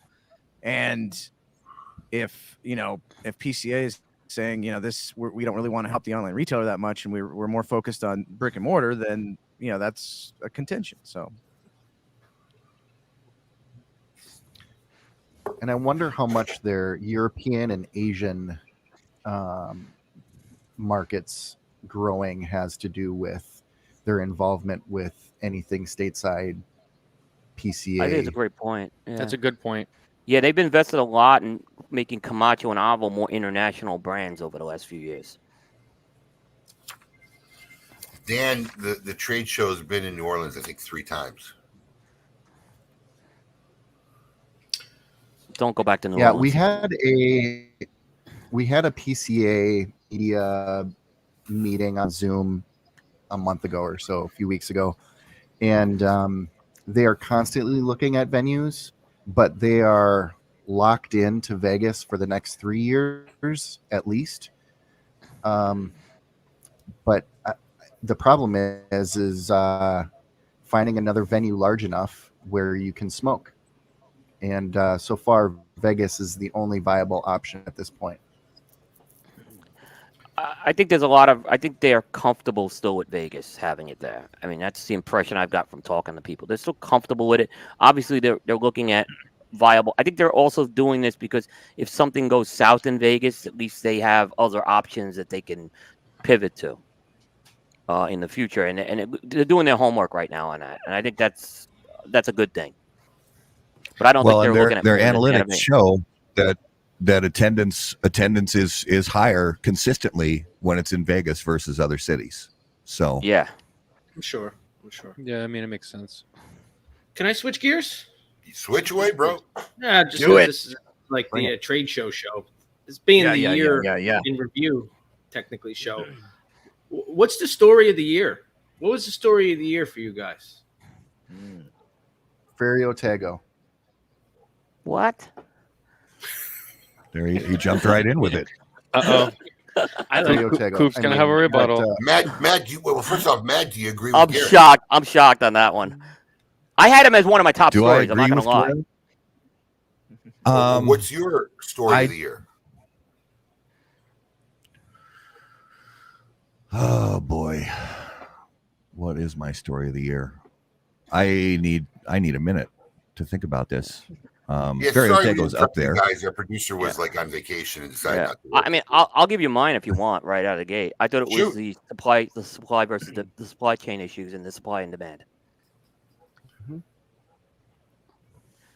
I just think that was an internet. They had international ramifications. That's why I kind of was surprised on the Ferio Tego one. And that's a more universally circulated story for multiple people. It's not really anyone specific. I looked at it just industry level. I'd say, Coop, that's a good one. I think to me, the big story was the literal wave of price increases across the board, right? Like almost you mean the tsunami? Tsunami of price increases. It was a tsunami, not a wave. I don't know. Because None of the companies told us about those price increases. that affects the end user probably more than any other story this year. So That's been to me, 50% of Alex's job in the last 3 weeks, just doing price increases. Yeah, I mean but you can look at that, and that's just reflective, and you can make the argument same with supply chain. The inflation was driving a lot of that, so it was natural that our industry was going to take a hit. But nonetheless, it is an impact. I agree. Now, let me ask you this: when it comes to price increases, do you think that it was in reality more companies increasing their prices, or was it just more companies sending press releases about increasing their prices? No, I can tell you no, as the guy who no, does no the press price releases. increases, As a as the guy who does the retailer- price increases, it was more price increases this Without year. a doubt. Okay. It's Yeah. because it's always this time of year. We always get them for the new year, and it was just overall more. The price Okay. increases were never reported by the media except for about 6 or 7 companies, and I've been told from several companies that media was left off these lists. I mean, because I asked about it, and I know these companies have media lists, and I'm sure some of them didn't want to share the news. they don't want to share that because they were afraid of what happens with that. So the only way you found out is you had to either read Half Wheel or call the companies, and that's what Half Wheel was calling all the Half companies. Wheel's usually pretty good with. Yeah, they did a good job on it. I'm not saying they didn't, Alex? but yeah. Big thank you Alex, to, let me ask you Chris. this. Sorry, Go ahead. Alex, were you surprised by the amounts, the percentages of the price increases, or were they about average with what they have been in previous years? No, some companies were higher than I would have expected. Others were, the normal. Realistically, there's some companies that you expect about $1 from, and then there were others in that range where you're like, oh, that's. I think that there were some taking advantage of the situation because there were some that were higher than I would have expected. It's not just our industry. There's every industry. A lot of people are just marking up product because they know they can right now, and they're taking advantage of that market. I think there was some of that. Yeah, for sure. Let me ask you a question. Yeah, go ahead. Real quick, because if I remember, I think we had Eric on last year as our last show of the year. I think it was like a dojo takeover, and we kind of talked about top stories of 2020, and one of them was this Padron Fuente collaboration. Has there been a peep about that? Has there been any update? Anything? No. Very quiet. No update, but I wouldn't be surprised if it's unleashed at this year's trade show. I think they never. I never thought it was coming to last year's trade show. I wouldn't be surprised if it I never thought it comes was to fruition. I keep hearing. I think you got more of a chance that it'll never come to fruition than you'll see it at this year's trade show. Yeah. I keep hearing people mumbling around saying, "Oh, the cigars have been rolled." That's what I heard, but then nothing else. I just think last year wasn't the right year to do it for them, regardless, because there was questions. First of all, if there was going to be a trade show, and there was they were worried about a smaller footprint coming out of the lockdowns, not coming out of COVID. So I wouldn't be surprised if they had it, but I wouldn't be surprised if they didn't. But I never expected it to be at the 2021 show. I'll be more shocked if it's there than if it's not this year. Matt and Garrett, you guys had a little. I think I talked to Coop about this when we were on one of the virtual herfs or something with developing pallets, or I don't remember exactly where, but I brought this up to Coop saying I have a strong feeling they're going to unveil it at the Cigar Aficionado Big Smoke. That would not, and I said that would not surprise me if they did it that way. Interesting. Yeah, I mean, I would not be. They do it in New York or something. It's not. They have this precedent for that happening with other brands. I've been trying to thank Chris Donnells for what he thought was the top story of 20. He said the Great Smoke 2020, but I'm pretty sure he means the Great Smoke. Yeah, that was on my list as well of top 12 stories, by the way. As well, Ferrier-Tago was on it too. I'm not going to say it wasn't. I just didn't think it was the biggest story. Matt Tabacco, what was your biggest story of 2021? I'd probably follow behind a lot of the things that Coop said. I mean, we usually seem to be pretty on par with a lot of things like that. But yeah, I mean, Ferrier-Tago also was a huge story. So I would definitely put it on the list too, at close to the top. I would say a lot of anticipation. It was, I think, the most anticipated brand of the year. I think that's the one that everyone was curious about, partly because of the concept behind it, partly because Michael Herklotz was attached to it. Then putting that together, oh, how's it going to work? What, is it going to work? What's he going to do with it? Yeah. I do think it was huge. I do think Great Smoke 2021 was a huge story because of the uniqueness and how well you guys pulled it off. And I think anyone who didn't participate was definitely kicking themselves after, because I think after it was over and the hubbub was going around of, oh man, did you see it and this and that. I think it definitely took off more after the event than the lead up to it. So I would agree that it should be on the list. Price increases too. I mean, yeah, a lot of good points are made. I think that the universal response to that, though, is I think everyone kind of anticipated that happening. So I don't think it was. Yeah, I mean, there's a lot of traction behind those stories, but I don't think that they were completely shocked to see them happen. I mean, Abe, like you said, it was like a tsunami of the price increase stories. But Coop and I had talked about this before. And even before they all went out, it was something that we had already said before. Like, yeah, we know that's coming. So I mean, yeah, I got a lot of traction, but I don't think it was like a shocking story either. Well, I'll tell you what's funny about the price increases. I'm not maybe as knowledgeable as some of you guys, so maybe you guys can point this out. The greatest thing that I hear, I find funny, and maybe I'm dead wrong on this, it happens, but is when they use the FDA user fees as justification for a price increase. Because correct me if I'm wrong, the user fees are based on volume, correct? I believe so. Yeah, I think so. That's Yeah. my understanding. Volume. It's based on volume. Smaller companies pay less into it. Bigger companies pay more into it, right? So once you've incorporated the user fees into your cost, which would happen the first year, why are user fees still being mentioned now 2 or 3 years later? Because I'm going to tell you what they've done. They've done in their mind, wow, our user fees went up this year. Yeah, your volume went up this year. So you made more money to pay more user fees. It didn't increase your cost per stick. So unless I'm dead wrong on this, anytime a manufacturer mentions today, well, the user fees, I laugh inside. I don't want to laugh out loud because I'm not 100% sure I'm right. But if it charges the way I'm understanding it, there's no reason why user fees at this point should be a cause for a price increase. But what they're doing psychologically is, especially some of these midline companies who don't have CFOs and real financial guys and stuff like that, I think they're seeing their user fees go up dramatically. It's because you had a killer banner last couple of years. You sold a lot of product. So you've made that money, those more user fees. So I think it's part of it.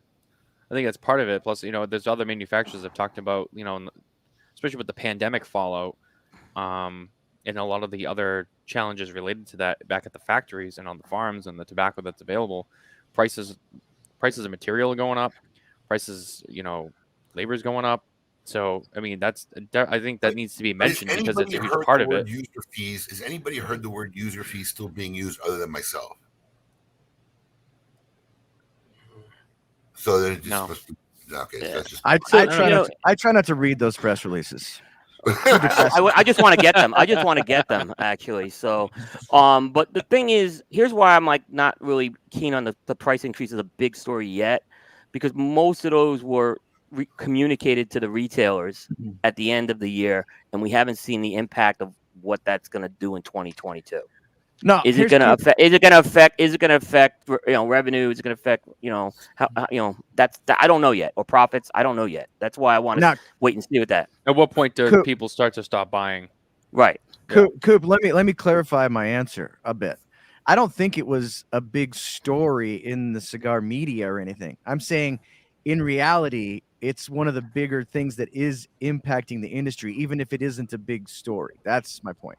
Yeah, I think the thing is, the ripple effects and the impact. I think we'll see a lot more when it really starts affecting the end consumer in this year. Is what I'm saying. Yeah, I think that's a good point. the seeds have been set with it. Let's see what happens. And do people stop buying cigars? Do they start spending less on cigars? That's where I want to kind of see because if I see trends like that, that's where I'm like, you know what? These price increases had an effect as an industry for 2022. I just didn't see it for 2021. I just didn't see it for 2021. It's interesting. I see products that I got to do price increases on, and I see these products, some of them, and I know we haven't had them in stock in like the last 6 months, and we probably won't have them in stock for another 9 months. And by the time they finally get back on the shelves, they already took a price increase, and then they're going to get another one 3 months later when the new year hits again. So, a cigar that a guy probably hasn't been able to get might be $2 more expensive by the time it's finally available. Well, I'll tell you something that I saw for the first time in 25 years. Well, first off, I just want to comment that Mickey Pegg is in our chat, and he's saying that the user fees equates to about 2 cents a cigar. I'll tell you something right now, as somebody who's received a lot of price increases and FDA user fee was used, there wasn't one price increase that poor notice about 2 cents a cigar. So let's just put that into perspective. Well, I'll tell you something I saw for the first time this year. Let's see who can guess what it was. Trade show order, new product. We placed the order, and there was a price increase before the opening order shipped. Yeah. Jeez. Anybody have any idea? Yes. I know you know. No one want to take a shot at it? Very well known. Rocky Patel. Nope. So this is really funny. So if you place the order at the trade show. Oh, at the trade show. Right? There was a price on the price sheet. But there was a price increase literally months before that product's ship date. So if you ordered it as a new customer, you paid the price increase. So essentially, by the time the cigar got to market, at the same time, retailers have paid two different prices for this product. Paladin de Saka. Oh, all right. Never seen that before. Well, I actually just thought of my number one story from 2021. Wow, and that was at both trade shows. There was the first time ever we saw live coverage from a new up and coming cigar media organization called How About That Cigar. There you go, man. There you go. Look at them patting themselves on the back. There you go.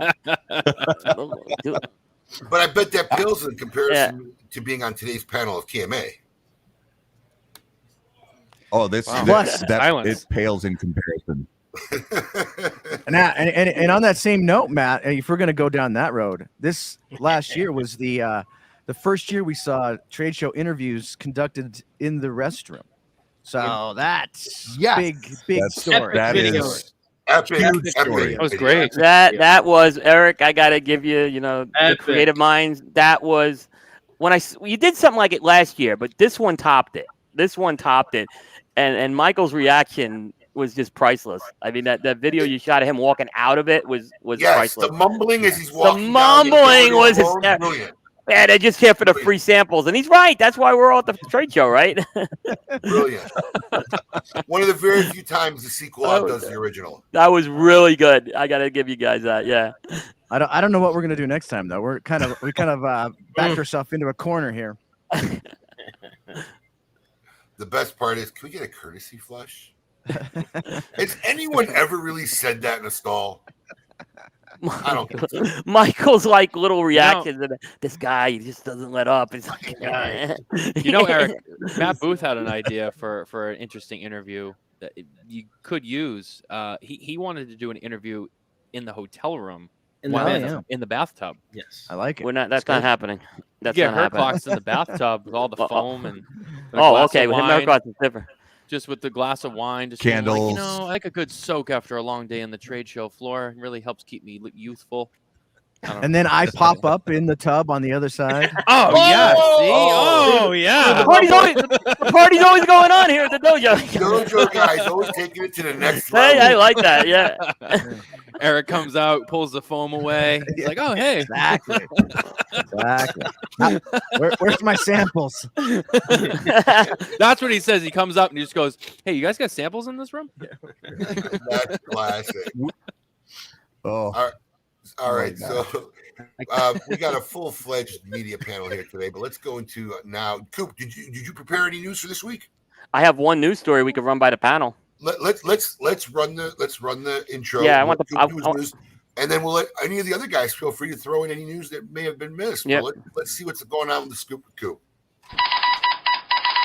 Hey, yo, what's my theme music? The Scoop with Coop. Breaking industry news. Hear it first on KMA Talk Radio and cigar-coop.com.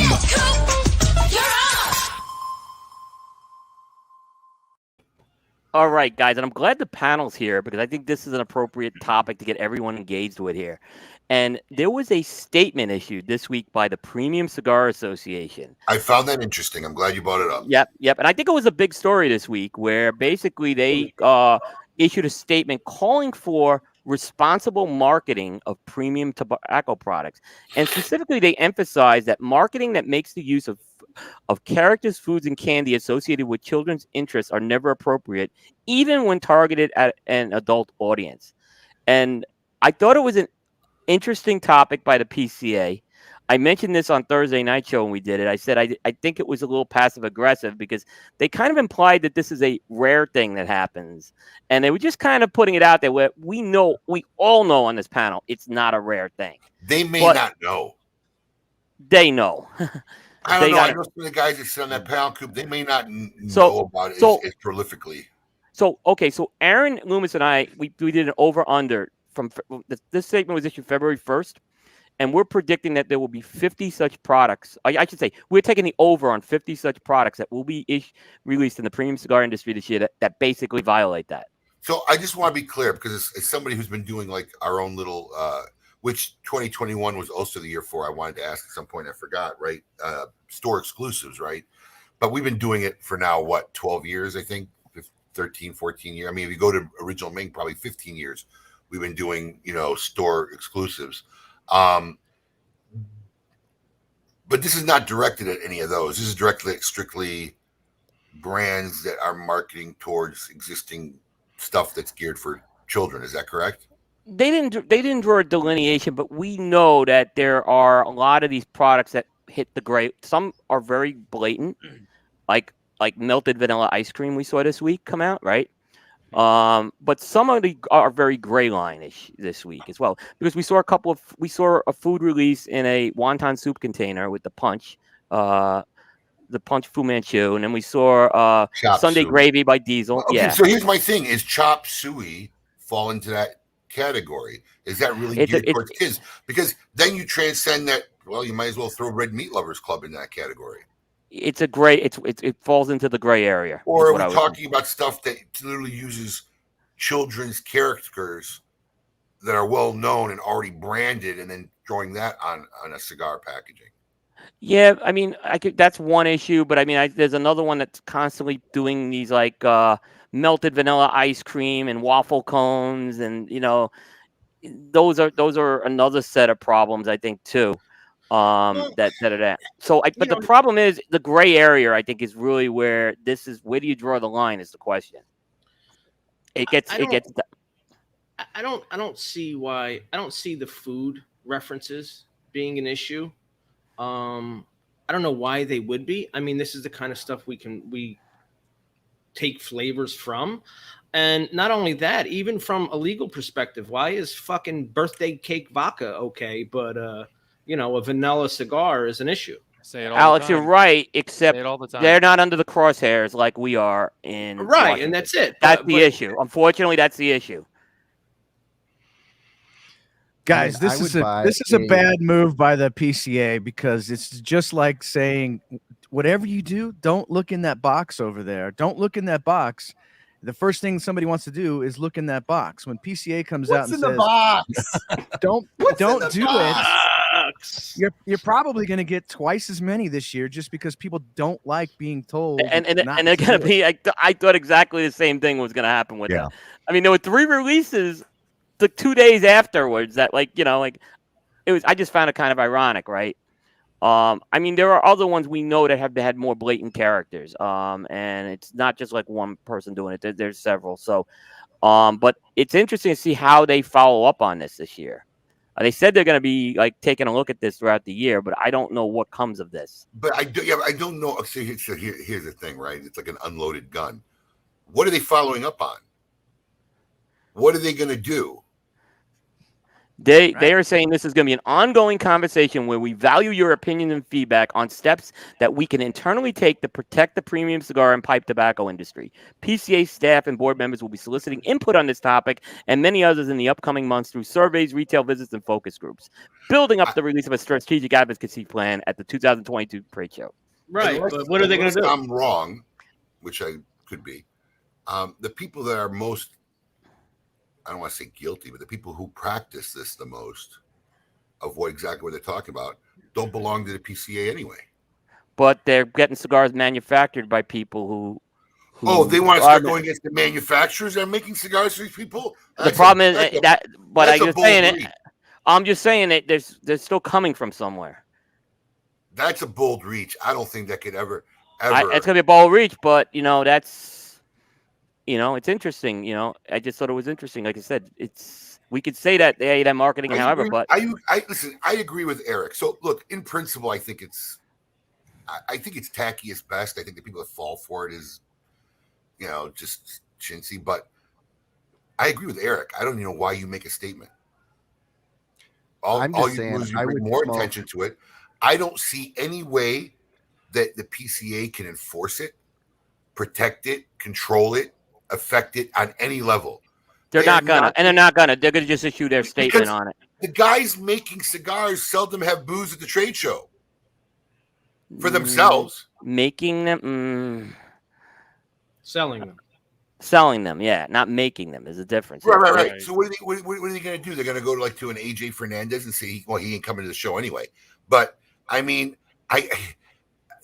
to even try to enforce something like that would only shoot themselves more in the foot of problems they're already having. Nor should AJ Fernandez has the right to sell cigars too. I mean, and they're not. It's not AJ Fernandez putting the branding on. It's what I'm saying. But no, I agree. So I mean, that's a hard reach. And considering that I think that most of the people who are practicing this kind of business don't belong to the PCA anyway, I wouldn't have touched it with a 10-foot pole. Well, here's the other thing. The one thing they didn't touch is, what about the retailers who are putting this stuff on the shelves, who are your members? I mean, that's the other thing. Are you going to start going after those guys? I don't see it happen. I don't see it happening. I agree. This was a clusterfuck statement. I just want Matt Booth to put out the Room 101 match. That would be the best cigar. And that wouldn't be marketing towards kids at all. That'd be infants. No. Right. Go even further. Plus, kids don't even like mashed peas, so they'd stay far away from it. So. That's right. Well, and that brings up the whole. Mashed peas. That is very true. That brings up the whole delineation between adult foods and kids foods. Because you've got Sunday gravy from Diesel. You've got the the chop suey, but then you've got vanilla cream pie or whatever, or you've got Cookie Monster, or you've got so what? Or is Chilling Moose Bullwinkle from Rocky and Bull? I mean, it's just, where does it end? Right. So I understand what they're trying to say, what they're trying to express. That we don't want to, like Coop said, we're in the crosshairs and we don't want to bring any unnecessary attention that could possibly be construed as negative, or that there are companies that are making an attempt to actually market to underage people. But it's an extremely slippery slope when you start trying to regulate people's branding behavior. Yeah. That's bad business. I agree. That's bad capitalism. I agree on that. Ultimately, you hope that the industry kind of corrects itself, but I don't know if that's going to happen either. But the question is, go ahead. My final point is, does this go? I mean, what do? Do you just keep things as is? Either. I don't know if that's the answer either. So, because there is a problem out there with it. It'll be interesting to see how this plays itself out. Yeah. Any other big stories? Any one of you other guys want to mention and maybe you want to bring up this week? All right. I think I don't know. The Hey, Mombacho thing. Oh, go ahead. Sorry, the Mombacho announcement with the new president. Jared? Jared, yeah. Jared. That was Jared from Subway. Mombacho's. Jared. Oh, you nope. Not Mombacho's wrong, smoke Jared. rush. Way wrong, Jared. Way wrong, Jared. Completely opposite, Jared. Because Jared's a. Yeah. I like Jared. But Listen, Mombacho, hold on. I just want to be clear. That was no disrespect to Jared before anything gets misinterpreted. No, I know. He's a good guy. When I Jared's hear good. the word Jared, that's the first Jared that comes to my mind. So don't read anything into that. I thought of Jared Trudeau from Well- Christoph Cigars. That's what I thought of. I think it was a big story. Although I'll say that I'm also a little. Mombacho has been sort of enigmatic for the last year or two, and I'm not sure what their direction is. I'm having trouble getting a grasp on what they're doing exactly.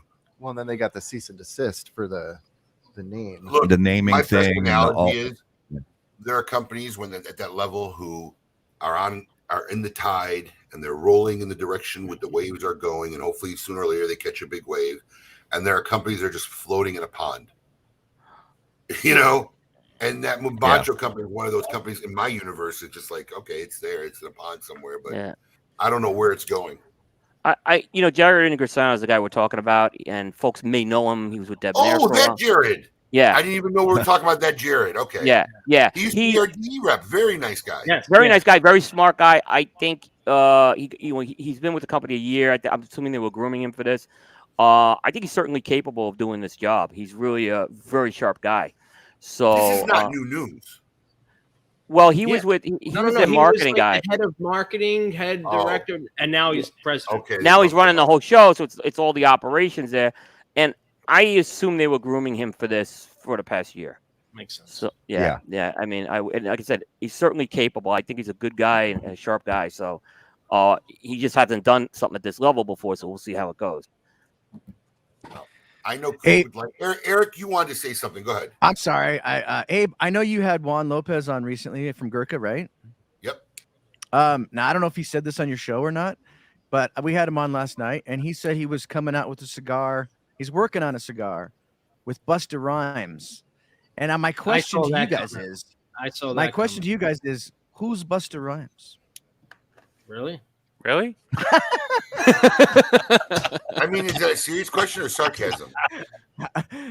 It's a little both. I'm old, man. I don't know who Busta Rhymes is. Busta Rhymes has been in the game a long time. Yeah. Really. I'm sure. Which Busta Rhymes are we referring to? AKA just Busta? The musician or the football player? There's a football player named Busta. No. I'm going to assume it's the musician, Coop. I'm going to assume. Yeah, no, it was. I mean, he played for the Vikings. The other Busta Rhymes. He was posting Gurkha cigars all over his Instagram and stuff, so I'm not surprised by this at all. I think it's a good move for them too. I think they're really trying on that. So I thought it was. I think it's a positive move. No, I think so too. And by the way, Juan Lopez was awesome on the show last He's night. an awesome guest. Yeah. Yeah. As much as Coop would like to see this show go on for about another 90 minutes, we work on strict timelines here.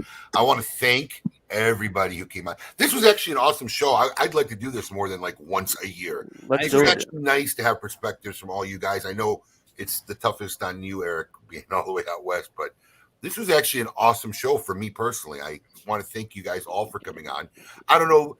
Well, we didn't have really any kind of format, so we just winged the topics, but I found it to be very interesting and good talking. I don't know how much of a year in review it was, but I think it was a great panel to have on. I want to thank you guys all for joining us this morning. Hey, before we go, can we do just something super quick? Yeah. All right, guys, here it is. Quick prediction. Bengals versus the Rams, Super Bowl 56. I want to hear what you guys think, how this game is going to play out. Bengals. Wow, he was so quick on that, Matt. Matt Tabacco with the Bengals. Yeah. You too. You know why? You know why? Because I got Carney texting me every day, being like, "Yo, Joe Burrow is going to be the next guy," and I'm like, "All right." He's usually right. He was up my ass so hard when I lost my bets on the too. Chiefs. He's like, "You should have listened to me. You should have listened to me." I was like, "You're right." The Rams can fall apart. We've seen the 49ers beat the shit out of them last game of the season for the 49ers to even get into the playoffs. And I'm a little bit of a Joe Burrow guy. He's he's He a is a good cigar guy. smoking, shit talking kind of guy. All right, that's 2 for the Bengals. What do you got, Coop? The Bengals have the worst offensive line ever to make a Super Bowl. The Rams are gonna destroy him. I hope I'm wrong. The Rams destroy him. This game's over at halftime. Rams. All right, what about the how about that cigar guys? What do you guys got? I got Rams 17, Cincinnati 14. Wow, he I throws also want Cincinnati to win. I want Cincinnati to win too. I want Cincinnati to win, but I think the Rams just have too much. So I think the Rams are going to win. I think Stafford is so hungry and he's got a chip on his shoulder. Yep. I'll Let let me Abe ask go. you this. No, Let me go ask ahead, you. yeah. Oh yeah, Abe. We need Abe's. Well, as a guy with probably the least amount of knowledge to talk on this subject in this room, you heard it here first, and I'd be willing to bet a signed $20 bill with anybody here that I predict one of the teams will win and one of the teams will lose. That's a great. You suck. Now You I gotta suck. ask. I gotta get the hell out of here, but I gotta ask this question. I'll take Is this that Super bet. Bowl? Is this Super Bowl a ratings nightmare? Probably. Yes. Hmm. And No, I mean it won't be the best, but I mean, LA there's is no gonna. Mahomes. There's no Brady. There's no Aaron Rodgers. Listen, with all due respect, let's face it, even a ratings nightmare, it's still a Super Bowl.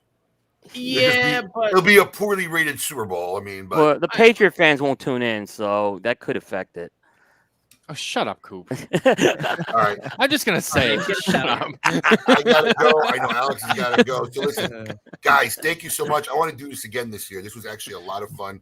Maybe we'll have a more outlined topic. We'll get you something early so you guys. maybe Paul will have a migraine next time too. Yeah, Paul won't have a migraine. Thank you to Shameless Paul for not showing up. Probably made for a much better show. Kept our screens on an even keel. And thanks to everyone who joined us for another Saturday morning. The best way to start your Saturday. We hope we entertained you, made you laugh, and started the week off kick ass. Next week, it'll actually be Mickey Peg on KMA Talk Radio. Until then, keep it lit.